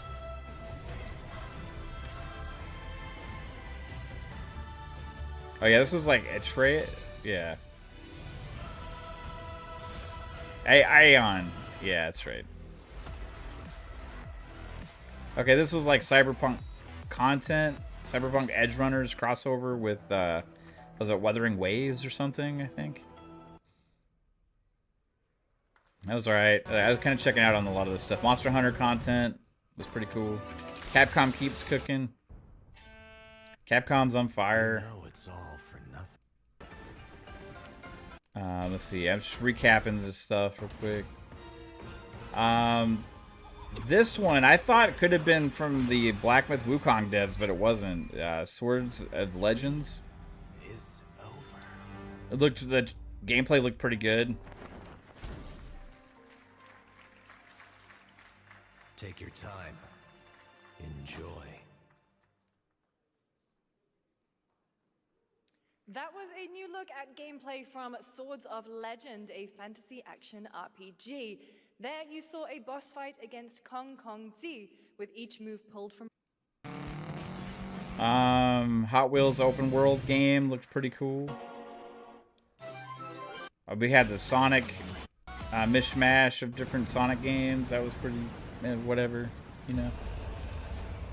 Attack on Titans game. I saw some people excited for this in the chat when we were co-streaming.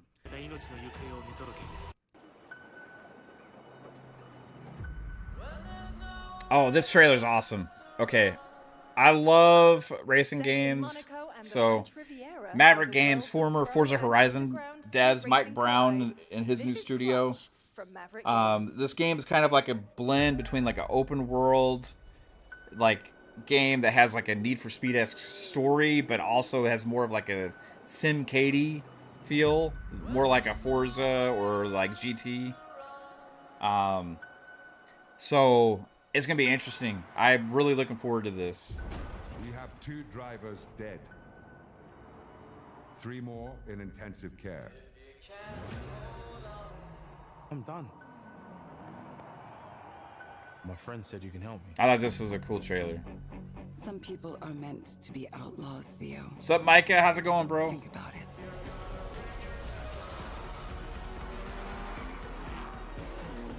The cube was your problem too, Shizno? And yeah, it just was distracting, bro. Like seeing that fight that should have been amazing to see, and see it dance around and then jump in and hit it. Like it was just kind of just like, man. And then knowing it's gonna be there the whole game was kind of like, eh. I can't be taking risks like this. I'm a lead driver in the R1K. This looks so cool, man. I've tried to help you. I'm not going to jail for you.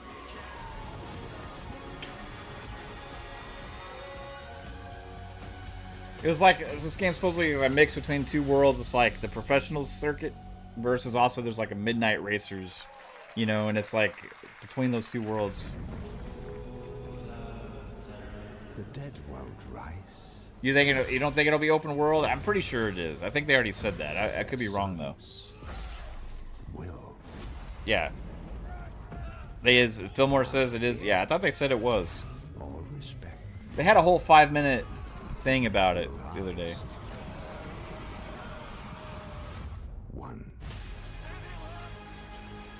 Did Dirt make a video about the cube memes? I didn't see that.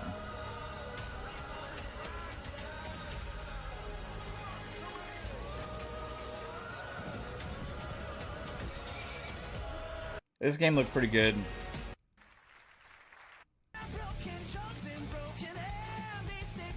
I don't even know what this game was. I watched this trailer and I still don't even know what it is. It's just a trailer of dancing characters. It means nothing to me. Hitman content.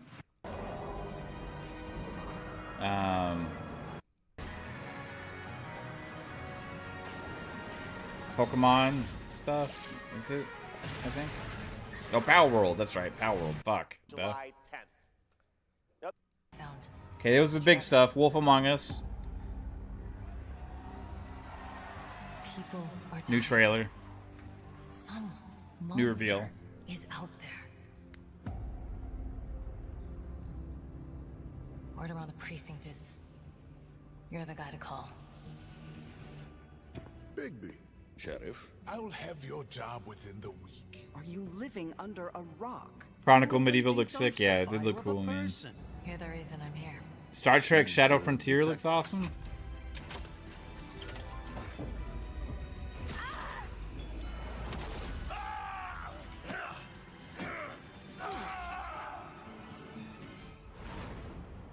Ready to get to work?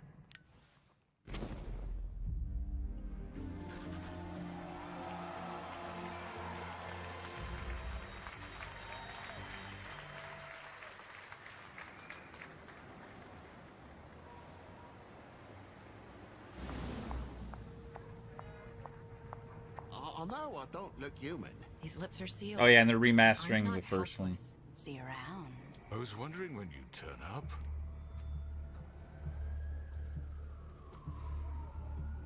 looking for me.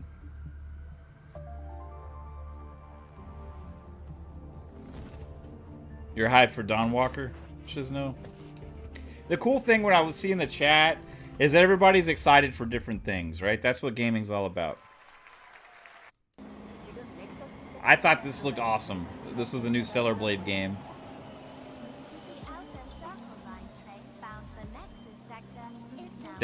But this one is being self-published.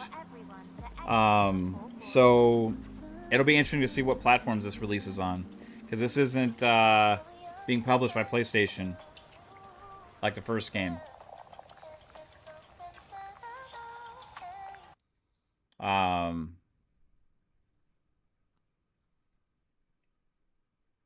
This trailer was pretty good.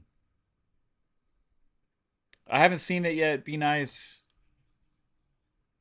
Haven't seen it yet, bro. I'm hoping to see it. Hopefully, next couple. Like, I don't know when I'll see it. To be honest, if I don't see it in the next like week or two, then I'll probably end up having to wait till it comes out at home.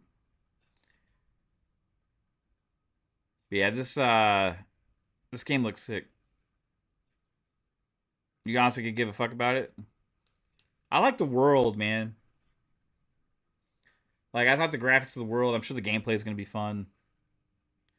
Jasmine says if Stellar Blade comes to Xbox, you'll be hyped. Like, I'm kind of getting, like, you know, that whole dystopian-esque, you know, future vibes. You know, you got the whole old school looking train station, kind of, but it's all future-y. I love the vibes of the whole environment here. The colors, the graphics look good. And then we get into some of the gameplay and stuff, and it looks pretty sick.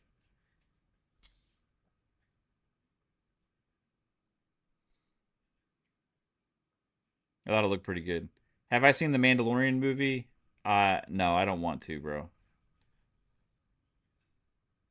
The sound effect slap in the theater would be nice. Awesome. I want to do it, but we'll see. I haven't seen Mandalorian and Grogu. Now, I loved the first season of Mandalorian. And then I was hoping there would be a wrap up to the whole Grogu thing. And then they decided to make the entire show and everything about fucking Grogu. And I completely got sick of it. I've had enough of that little green baby.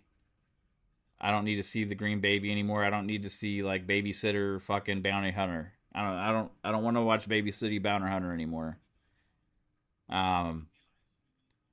Babysitter Bounty Hunter can move on. So when they announced there's gonna be a Mandalorian movie, I had hoped that it wasn't gonna be what it is. The Mando movie's good. The little mechanic guys are hilarious. You loved it. I'll watch it when it comes out at home. And I'll be open-minded about it, you know? Maybe it'll be great. I just not excited for it. Like, I just wish it was the Mandalorian, not Mandalorian and Grogu, you know? Grogu might as well be the fucking cube. You know what I mean? Like...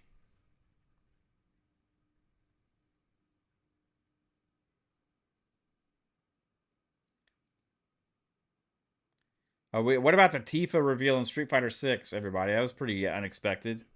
Square Enix and Capcom crossover. Fucking Tifa going to Street Fighter 6 as a playable character, or as a fighter. That's pretty insane. Wasn't expecting that.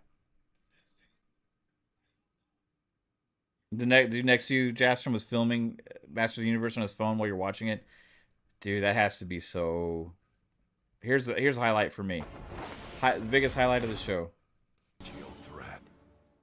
Now, hope endures in those. And then especially when they announced it was going to all platforms for everybody at release. Huge win for gamers. Huge fucking win for gamers. So what are we waiting for? Let's give Sephiroth the beating of a lifetime.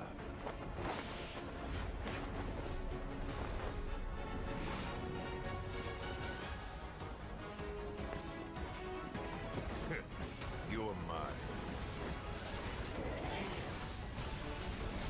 I'll make this quick. night. The sky's the limit. Mav is a Grogu hater. He would have turned him over to the Empire. Just ain't your day. I don't know if I would have turned him over to the Empire, but you remember... You remember at the end of, was it season 1? Or was it somewhere in season 2? I can't remember. And he like drops him off somewhere. He finally gets to his destination. He plans on leaving him there with people, right? With people. He's going to be fine. He's going to be happy. You know, he's going to live his life. Nope. They got to write the story where that doesn't end up happening. Grogu comes fucking along for the ride again, right? That was the moment they had changed what their plans were, and then you know what Grogu is?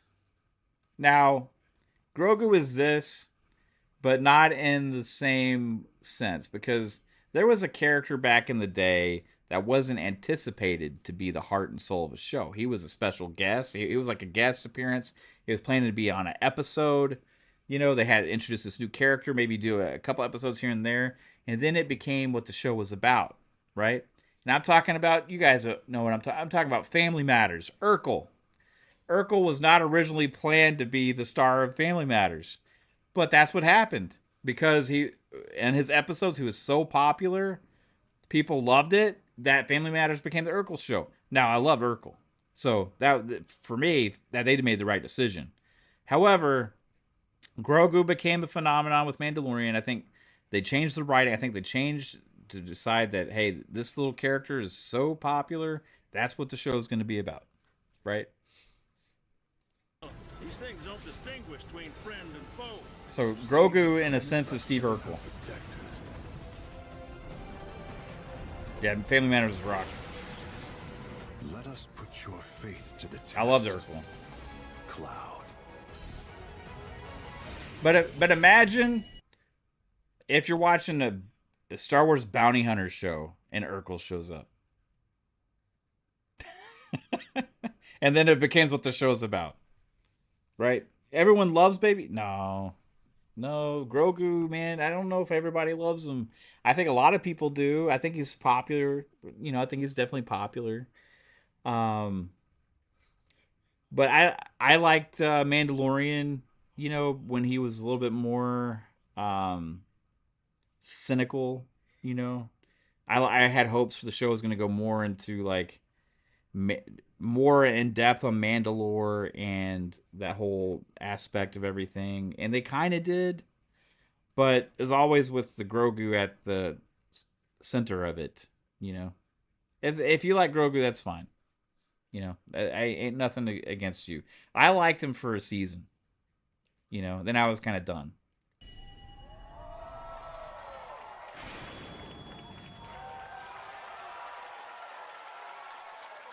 Never would have made it this far without you guys. Micah says the rest of the cast wasn't too proud of how Urkel was the center of the show. They went with what was working, man. Yep. There you have it, and no, he's not done yet. Please join me in welcoming back to Summer Game Fest the director of Final Fantasy VII Revelation, Naoki. Welcome to the stage. But how can you be expected? I'm gonna just keep skipping past this because I mean we've already all seen it. I thought I'd look great though. That was the show. That was Summer Game Fest. You know, I thought it was fantastic. Y'all are asking me to play the Exodus stuff.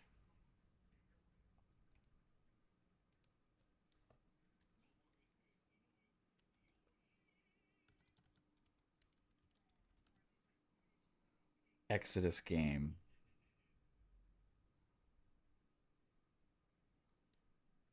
Okay, here we go.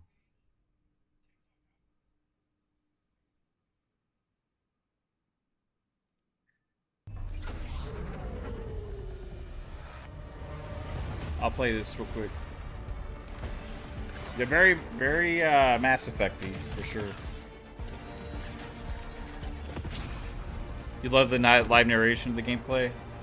Was he actually doing it live though? Because you know, they cut away from him anytime. You know, he was there, but. Hey everyone, I'm Chris King, game director. Star Wars died a long time ago when it comes to movies and TV series. Its soul has descended. Yo, Meichu16, appreciate the £6 again. Yeah, I know Pong Soul, my buddy, would agree with you. I think that the movies have gotten kind of progressively worse. But we'll see where they go. I think there's potential for some awesome stuff, you know. I'm not the biggest diehard Star Wars fan. I do like Star Wars a lot. I am a fan of Star Wars. But I don't have like necessarily as much stake as some people do when it comes to it. I think that some of the movies the more recent movies are really good, and I think some of them weren't as good, you know? They're all worth watching though, in my opinion.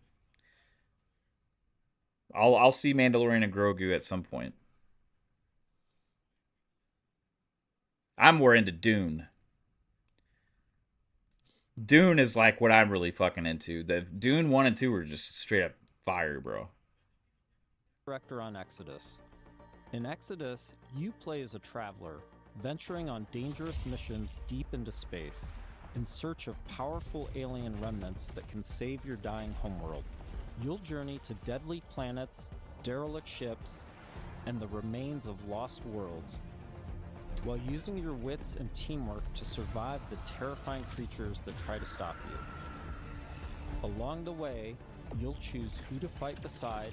That's why I like that one game that was revealed that had those Dune vibes.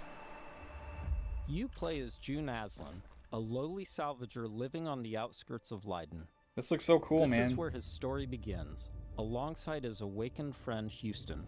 June, hey. We agree on something, Zero. That's awesome. Houston? I'm here. You can't wait for extra this fuzzy? I'm gonna make this bigger so you guys can see it. Yeah, I think so.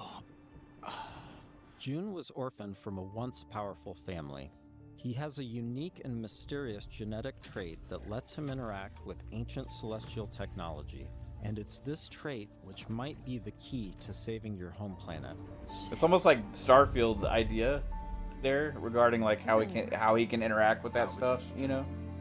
You'll be able to customize also Halo as a male in or some female, sense on how Master with Chief can several interact with that options stuff. to adjust your appearance.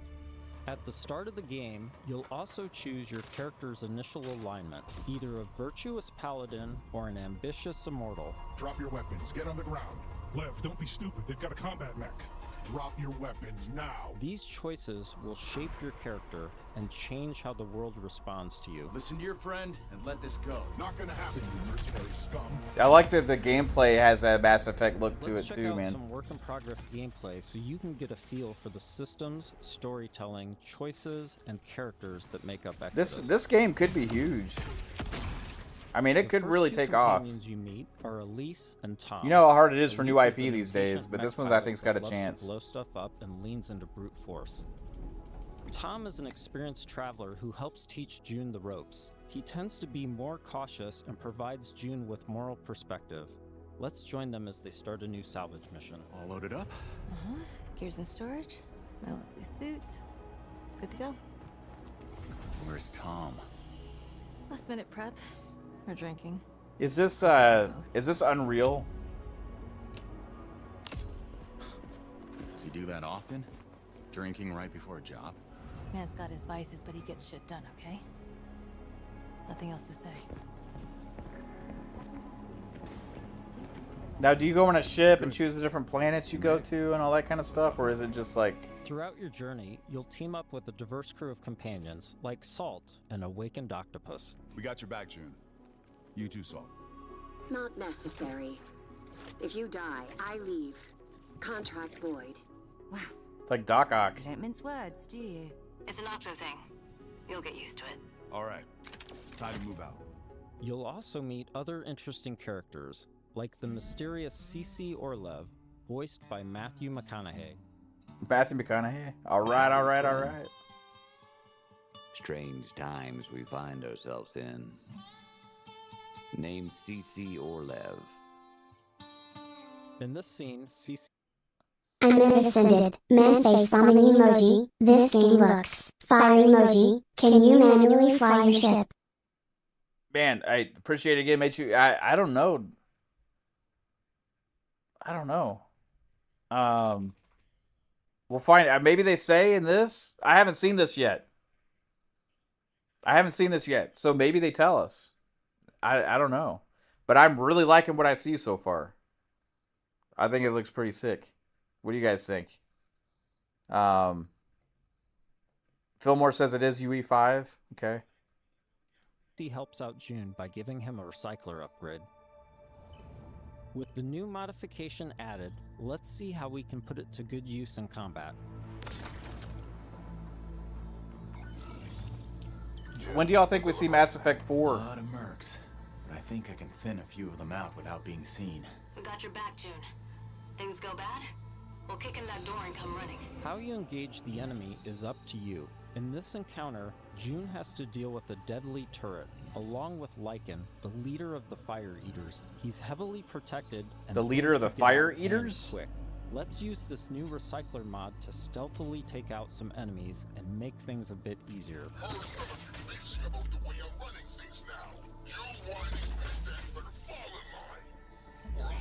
What are they going to show tomorrow? Next. Awesome fucking games, Sebastian. They're going to blow our minds. It's awesome games, man.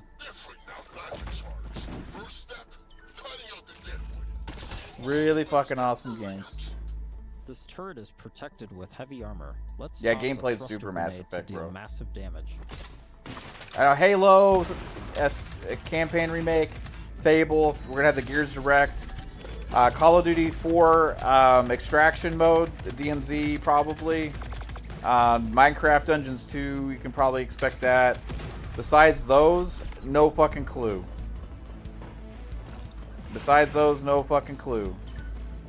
I think we're up for some surprises. We're gonna have some surprises. Besides Fable, I don't know if I said Fable. If Fable's gonna be there, they already said that. I think we get a huge third-party reveal. I think we get at least one or two brand new big IP, big game reveals from Xbox first party. Either first party published or straight up first party studios. Awesome. That did the trick. Now catch up to the team having made it to the salvage. I think it's gonna be insane. Rival I want to see Fable also. Gotta hand it to you. Never thought you pricks would make it this far. Too bad you reached the end of the road. Fatebringer? Just getting started. Making it past your friends was a breeze. I hope you're more of a challenge. We've got control of the auto-cannon. Like, how does Fable look mid? Like, Fable's never been like a graphical showpiece kind of franchise. It's about the gameplay and about the choice, like the freedom that you have in the world and kind of making your own fun kind of game. I don't know if you ever played any Fables before, but Fable has a history, and the past Fables are all kind of like cartoony art style and graphics and stuff, but they have a lot of heart and soul and humor in the world that you're in. You can create chaos and stuff. That's what Fable's about. It's not about like looking like a cinematic fucking like action game, you know? So you got to understand what the kind of game they're trying to make. Not all games are movie are trying to be cinema. Be reckless when lives are you at know? stake. Not all games are trying to be fucking like super hardcore like Souls likes, you know? Than risk killing a single innocent bystander. Whatever. I could use some more target practice anyway. Fate Keeper? Let's move. I'll check it out. The mercs too much of a head start already. I've probably seen it, but I just don't remember off the top of my head what that is. As you travel across the cluster, Fable's graphics are really good. Those who have been affected by time. Yeah, Fable's kind of like a true RPG. It's like you are playing. You know the strangest part of being out here? role of who you want to be. Years you have know, already passed on Leiden. exactly. It's like who are you? Spend a few hours You know, in this that's what world, Fable's A about. few days, a few weeks. It's all the same for the people back home. In between missions, you'll journey back to Persepolis, your primary hub and a major city on Leiden for both humans and Awakened. Good morning. Afternoon? I forget. Regardless, nice to meet you. You forget? Ah, you're doing the thing. The elephant forgot something. Is it better or worse if I notice or not? Here, you'll embark on new missions, experience how your choices shape the world around you, and meet new companions, like Phaedra. Yeah, the Nath, feminine a walk genius animation on the guy was a little scientist and strange. technician who's eager to help. I'm wondering if you can choose between the different walk animations or not. But that was a little weird. Don't? No. The It's eyes, all they don't work. in the hips. So I built my own. But they showed other guys the other guy walking, and he didn't have that. So I don't know. Just in that character that person made, I The rot's guess. grown vicious, and it's only getting worse. People call it radiation, decay, but it's so much more than that. It rewrites celestial programming, intelligently, adaptively. Intelligently? Like it's alive? Your homeworld of Leiden is facing extinction due to a celestial virus called the Oh, Rot. Raji? Yeah. You'll need to travel Did across you the guys play the Centauri the cluster first in Raji game? search The of a first Raji possible game is cure. pretty cool. Phaedra's grandfather was a legendary traveler named This Elijah other one Knapp. looks really He different. left Leiden to investigate the rot before disappearing decades ago. You travel with Phaedra to a planet called Sang, hoping to find some trace of his discoveries. I must thank you for this opportunity, June, for allowing me to be part of this. No point in waiting around. Next stop, Sang. Sang is a rocky exoplanet covered in a sulfurous atmosphere. You'll need to traverse across the deadly terrain to discover the ancient ruins where Elijah's ship crashed. Shark dentist? What good does that do? He's just gonna get a new tooth. Along with Phaedra, we've decided to bring Love Salt. it, babe. Her long-range sniper rifle and Yeah, it's abilities that perfect. specialize in confusing enemies should come in handy. Limestone deposits on those rocks in the center of the lake. Oh, it's the wrong To get there, I Yeah. should be able to make a path across. Right, perfect. I suppose we'll just, wait, here. Because it's not the remake one. The one that you have on the other thumbnail. Completely unideal for The new different suit. even during the age Because of like his original suit, not the suit from the other games. But they did it like differently. It's a whole new look. But what dictates the extent? Oh, so many Oh, you're fine. I thought that's what you were talking about. Yeah, that's cool though, baby. Shaping up to be a most No, fortuitous leave it. partnership. Early travelers Yeah. explored this moon, but they never reported anything of interest. The ones that survived, anyway. That's Of General course, there Ram. have always been rumors in certain That. circles that one Yeah. of the detonator factions Yeah. may have hidden caches of treasure here. What kind of ghost And is Kate's that? working on the thumbnail for tomorrow. I'd wager it's not friendly. Love it, baby. I do.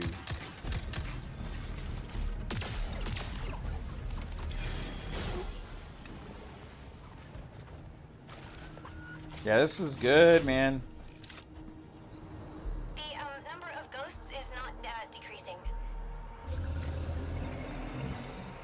Yeah, this is very extended gameplay.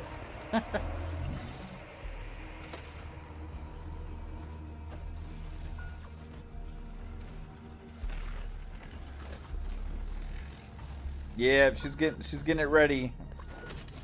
I'll probably put up the event here in a little bit.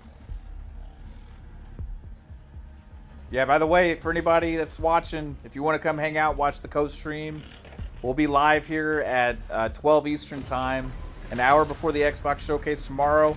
Come hang out. We're having a family reunion. Pong's going to be here. Psycho's going to be here. 3-Bit's going to be here. PTK is going to be here. Should be a blast. Sup, Brian? How you doing, bro? I saw a picture of you in LA, dude, sitting at that dinner, man. I was like, fuck, that's so cool. All you guys are hanging out. Interesting. That door is also celestial. It looks like, yes. Mag's vids are great. Put a smile on your face. Yeah, dude. Architecture. I might be able to use my drone to open this door. Shall I try? Portal says the slow walking would annoy you. This is an incredible discovery, you know? So little of Sang has been explored. Because it's, you know, so hostile. But now we can confirm. I haven't seen In the Gray. Did have a presence here. During missions, June will discover ancient technologies that upgrade his gauntlet, a powerful artifact passed down to him from his father. Once upgraded, it unlocks new possibilities for both traversal and combat. Any idea what this is? I can't decipher it, but clearly this artifact was held in great reverence. June, be careful. A celestial technology can affect human bodies in unexpected Yeah, ways. Control Resident does look good.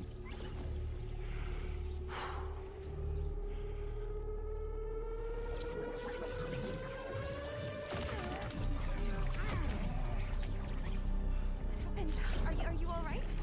Fine. Yeah, my hand hurts. Took me by surprise. This thing just like went in my hand. Powerful. Let's see if this gets us past that bramble. I like the helmets. I like the Here we see animation. June acquiring Lance, Sup, a powerful new gauntlet ability. Then it was rad. Look that forward to pierce grabbing a and pint with destroy you at an Bramble, event. a One of byproduct these days, Brian. We'll make it happen, man. One of these days. One of these days. Wait, I don't want to sing that. That's awkward. I was like gonna sing that. One of these days, you're gonna love me. Phaedra's grandfather is still The song. alive and guarding a terrible secret. One of these days. You were warned. I told you to turn back. I told you there was nothing here for you but death. You've seen too much now. Yo, Dova. What's up, bro? Stubborn children. Elijah has unleashed a corrupted and extremely powerful war machine on the team.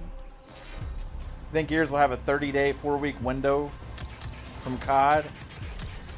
That's a good prediction.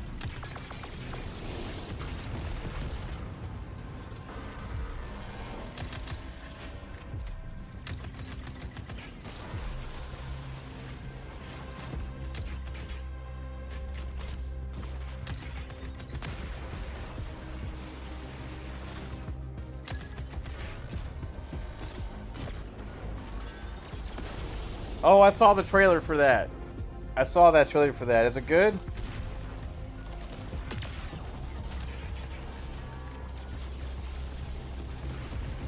There's another movie that's actually really good. Is it called Gray Man, or the one with is it Ryan Gosling and Chris Evans?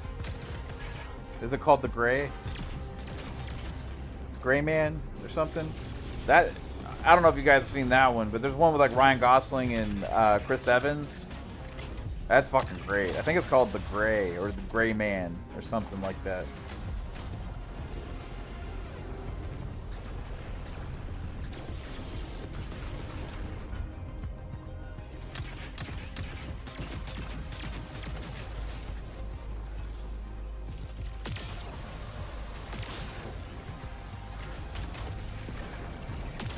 Yeah, I think Gears in August would make sense too.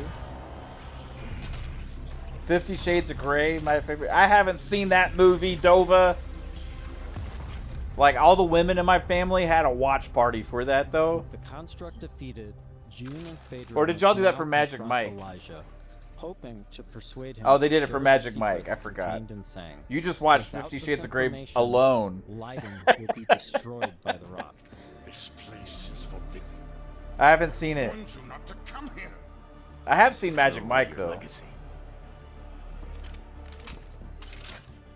Huh? Phaedra! Yeah, just so I could get some ideas on some dance Whatever moves, you are you know? afraid of, the answer isn't more bloodshed.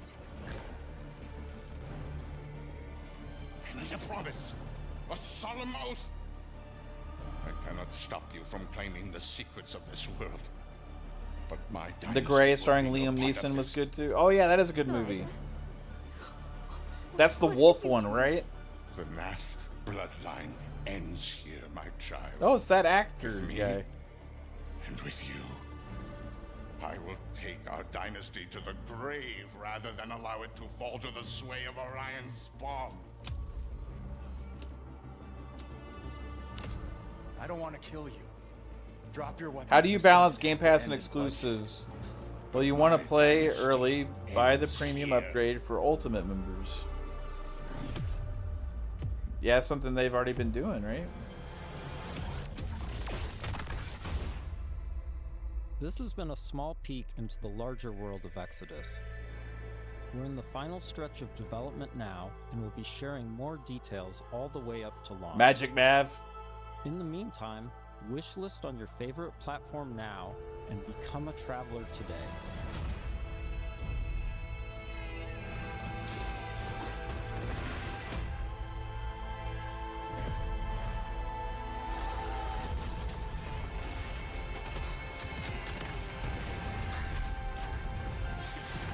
Well, this looked great. I'm sold. I mean, I'm pretty much sold. I have a right to change my mind, as always, but it looks really good right now.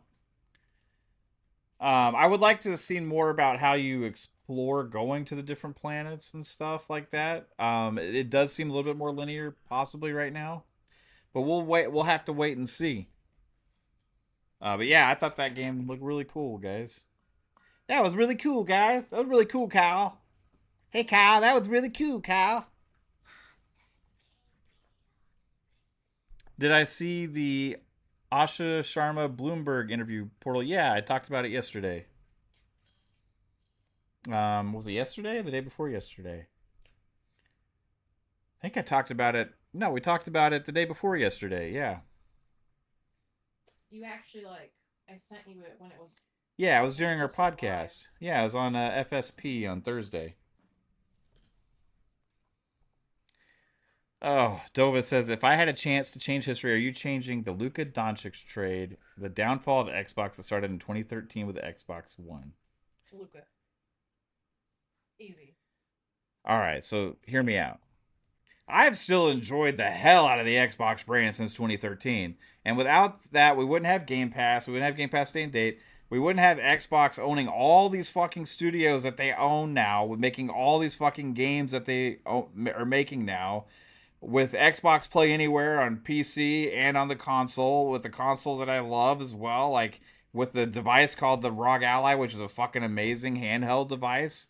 So based on my experience enjoying everything that Xbox is putting out, I will say reverse that fucking Luka trade, bro. And I'll say re-sign Brunson and don't let him go to free agency to the fucking Knicks. How can you let both of those fuckers go? How can you let them both go? How can you let them both go? Brunson is killing Wembanyama. You let him go, then you trade away Luka. Now, granted, there's future hope. You got future hope. I mean, Cooper Flag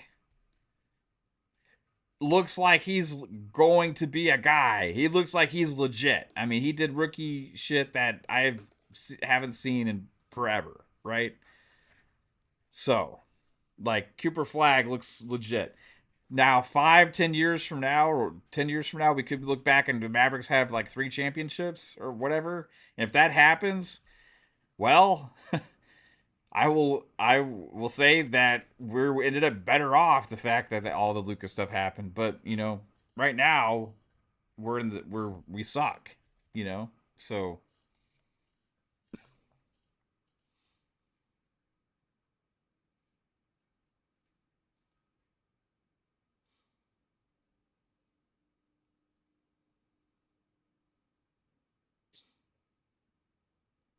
I'm rooting for the Knicks too, Crispy.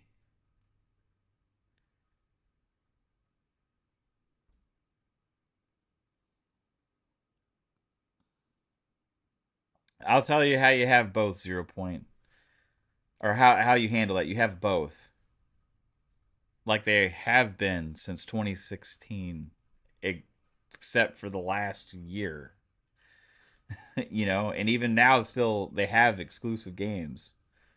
There's some games that have not released that on all platforms that released last year. So it's like, I'll say you do both. You put some games everywhere. You have some games that are exclusive, and you have uh, most of your games day and date in Game Pass. And I think that's what it's going to be. What it's going to be. And if they end up removing day and date all on Game Pass altogether, I think it personally suck. But it is what it is. So, but I think they all can coexist. They just gotta find the right balance of things, and that's the hard decisions that she's gonna navigate. Like there's not this like line that's been drawn in the sand. The community has been doing this. It hasn't been Xbox. This isn't coming from Xbox. Xbox hasn't said anything about we need to like this just isn't gonna work in the future. Like this is the reason why there's none of that, right? It's the conclusion that we've made, like, well, Game Pass, it keeps Xbox gamers from buying games because we're all subscribed to Game Pass. So that's why they're going multi-plat. So if they take away day and date, then therefore now we can bring back exclusives because we're going to force all the Xbox guys to buy the games again, right? That's the thinking of the community, splitting that and raising the question, exclusives or Game Pass, right? Now, Forza Horizon 6 alone showed that you can have both, right? There's models that already exist. You had 2 million people just about buy the $150 version of Forza Horizon 6. You had all the upgrade path people that was like $60 on Xbox. Tons of early adopters. Plus, you also had all the Steam players. The game sold fine.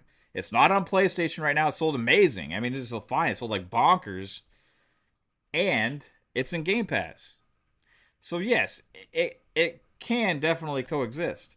Now, what they have to do is make the games that are going to be that great, that is going to draw people in regardless. Like, stuff like Kiln is not going to sell a lot. You know what I mean? It's also not going to cause a bunch of people to subscribe to Game Pass. So, no disrespect to Kiln. I think it's cool that they get to make little projects like that. But like, it's not really doing the platform any good, to be honest. It's not doing anything for the platform. I don't know how it's doing for Double Fine. I don't think anybody's really playing it. I think they need to be really purposeful about the games that they decide to make. They just got to be really like make good decisions. And I think that ultimately that's what they're gonna try and do now. And I don't think that means necessarily that like they are going to not allow different arty projects and stuff like that, but I think they're going to want to make sure that they do things that are going to actually be good for the platform and the studios, because like if nobody's playing the games, it's not good for anybody. Kiln can go to Switch too, though, but I don't think it's necessarily going to do like it didn't catch on. Like it could have. It's actually a pretty fun game for what it is, but it's just like it's not capturing anybody. I think ultimately it was kind of like you don't want to make a game and have nobody play it. And even if a game launches in Game Pass and still nobody plays it, it's not that great. You know what I mean? Like something about it is not catching on with people, So you got to be really careful and purposeful about the games that you decide to make. I think that like they have some great games, so it's and I think you're gonna have games that are gonna sell and be in Game Pass, and they're gonna be fine. What the fuck is Kiln? It's a little fun experiment. That's what I'll call it. I don't know. You know.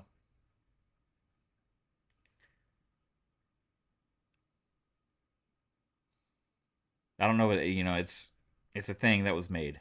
You know, it's a fun game. I streamed it. Like, it's a pretty fun game. Like, but it's nothing that's gonna like make me want to go back and keep playing. I think they were hoping to capture some kind of like little like quirky market and cause it to kind of catch on with like some different audience, you know. But it just didn't catch. You know, I didn't think it was a great idea for them to be making that game to begin with. Ever since I saw what the prototype was for it when they had that video on YouTube, I kind of made fun of it then. It's an interesting idea, but it's not one that's gonna sell. You know. Yeah, and I'm hoping that, I mean, they couldn't have had a great big budget for that game, small team. I don't, but even if you have a small budget, you still want people to play it. Yeah, you know, I don't know how many people played it. Um, Especially if it's a multiplayer game, you know. Like if they're doing fun, cutesy things like that, like Viva Pinata was a franchise they could have really invested in and kept growing, and like people loved Viva Pinata. Like I don't know why they went away from that. For that kind of game, I mean, they could have done some really cool things with that if they're you know, for those like more like family friendly kid games and stuff.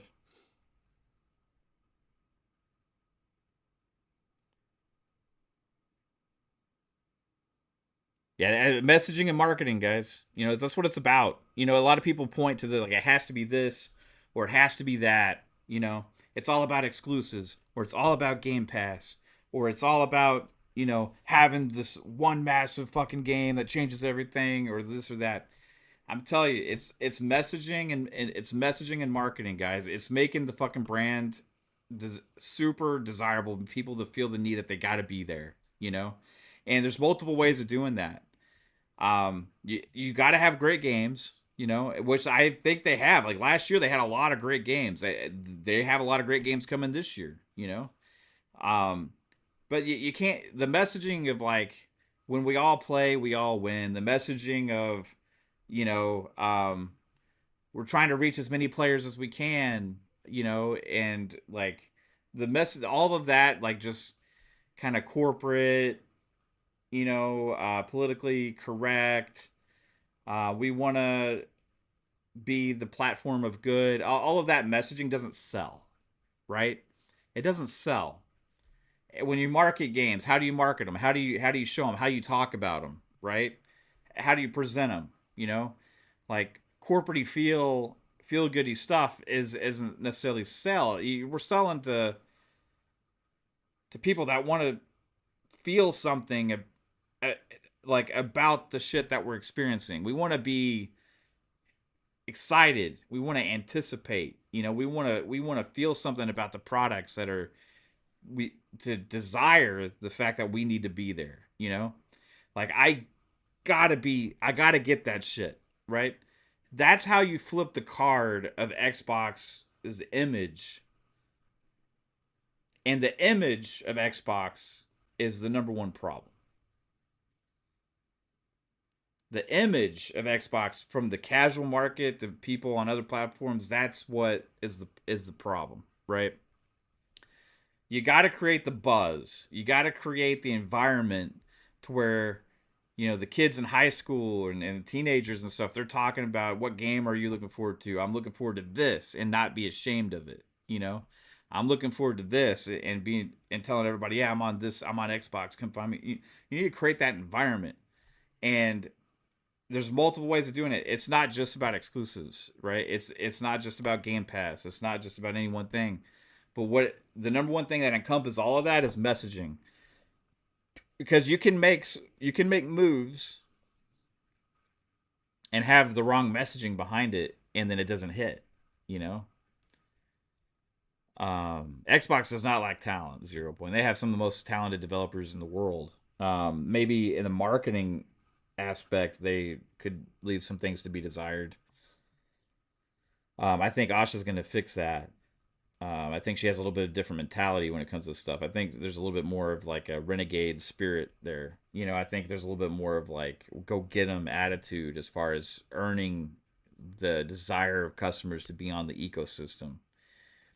Because they've been bringing the value, they've been bringing the services, they've been bringing games now. Like 2022 was an off year, but besides that, this generation, Xbox has had a lot of fucking awesome stuff, you know, and especially after acquiring ABK, they got ZeniMax Bethesda, they got all these things and all this stuff. They have in a service with day and date games. We have the best offer for play anywhere, going on PC and console, and all these consumer incentives that are better than competition, right? But they're not promoting it in the right ways. They're not messaging it in the right ways. Nobody knows about any of this stuff. Nobody knows what it means besides the diehard Xbox community. Nobody, like, if you talk to a random person out there that is a gamer that plays on PlayStation or Nintendo, just a casual person, they don't know what Game Pass is. They don't know that you get games day and date, you know? Like, they got to find a way to market everything and message it properly. The games that you're bringing out, you got to create the desire about how excited you should be for that game. It's not just like, hey, this is the next thing in this franchise, and expect people to desire it. You got to bring the heat. You got to show it in the right ways. You got to show, and you can't fumble. You know, you can't fumble shit when you're doing it, you know? And I think that's the main things that need to change. If they fix all of that, because you can have 20 different business models, right? You can have 20 different business models, and each one has a path to success, right? There's so many different business models in all different kinds of industries, and you can have everybody can be successful in their own way. But unless you are messaging and marketing it properly, you're not going to be successful. Right? They just need to fix that. They need to fix the messaging and the marketing and the spirit, you know, behind it all, and be really committed and unified. And that may mean, you know, that some people aren't happy about some of the decisions that they're doing or whatever, but it's going to be the right thing, you know, to do. You got to fix it. Fix that. I think that's one of the things that she sees, you know. Bring energy. Bring energy. You got to bring that competitive, aggressive spirit. 100%. Like, you got all the tools at your disposal. Yeah, like, you come in here, you have all these studios, all these franchises, all these IPs, you have a PC store, you have fucking you have a console. Like, you have so much stuff at your disposal, and the table is set for you to grow and explode it if you do it right. Like, you got to go in there with the vision and do it. Just be competitive, be aggressive. Fuck all the kumbaya. Fuck all the kumbaya. Oh, right on, Crispy. New legals from Texas, right on. Yeah, so the 100 days comes from she's 100 days in. 0. She's 100 days in. She was asked, like, how was your first 100 days? It was wild, you know, she's asking. And she was like, the next 100 days is about resetting the business, you know? Like, they hadn't been in a good place. They were trying to return to growth, and that's what she's trying to do. That's what she's saying. So resetting the business. I think some of the stuff I'm talking about is hopefully what they are seeing, you know, that and how to do that. I think that Matthew Ball guy will probably see some of that stuff. I just, you got to bring the energy. You got to create the desire. You got to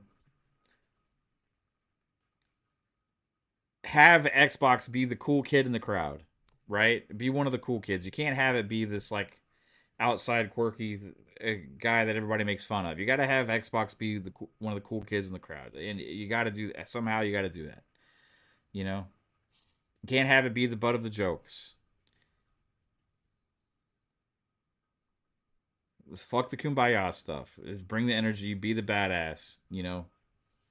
Like, and whatever they got to do to make that happen, they're going to do it. Like, you can make decisions that may actually cost money financially on certain things, right? But it's going to be better for the brand and the platform, right? That will in turn actually grow the brand and the platform. Maybe in this little instance, it costs you some. But as far as growing the brand and the platform, it actually is bigger. the stronger a brand identity is, the stronger appeal it has to consumers in general, people are going to listen more to the things that they have, right? People are going to listen more to what they got. And you got to change that, you know? And you don't do it by just singing Kumbaya stuff. You do it by delivering. And you're delivering cool shit and preaching about your cool shit that you're delivering. Like, they gotta bring it. And I think tomorrow they're gonna. Because this is Asha's Xbox now, right? I think tomorrow they're gonna bring that energy, that return to Xbox energy. I think they're gonna bring it. I think they're gonna blow our minds with, again, I'm gonna say 1 or 2 big surprises. The stuff that we already know about that's going to be like show amazingly well. I think the energy of this show is gonna be crazy. 25th anniversary. Cornerstone IPs of the Xbox are gonna be there. We already know that. But there's also going to be cool stuff that we haven't seen yet. And I think it's going to be a nice celebration tomorrow of that history, plus also what's coming next. I'll be co-streaming, guys. So if you want to hang out with me, chat, appreciate it. Again, tomorrow at 12 p.m. Eastern Time, I will be going live. That's 11 Central, 9 Pacific Time. Going live in the morning. Covering the co-stream. We're going to have fun. We're going to cover it. They're going to blow our minds. I hope so. I really do. I hope you all get excited. I hope you're as hyped as I am. Be here. Should be a fun time. But, thank you all for being in this chat. I went live way longer than I thought. I'm almost 4 hours, guys. I was just anticipating like an hour and a half, 2 hours. I'm fucking almost 4 hours live here. Hanging out. But you guys rock. Thank you for hanging out with me for so long today on Showcase Eve. Let's go. Get hyped. See you tomorrow. Showcase season is here. Xbox Showcase. Peace.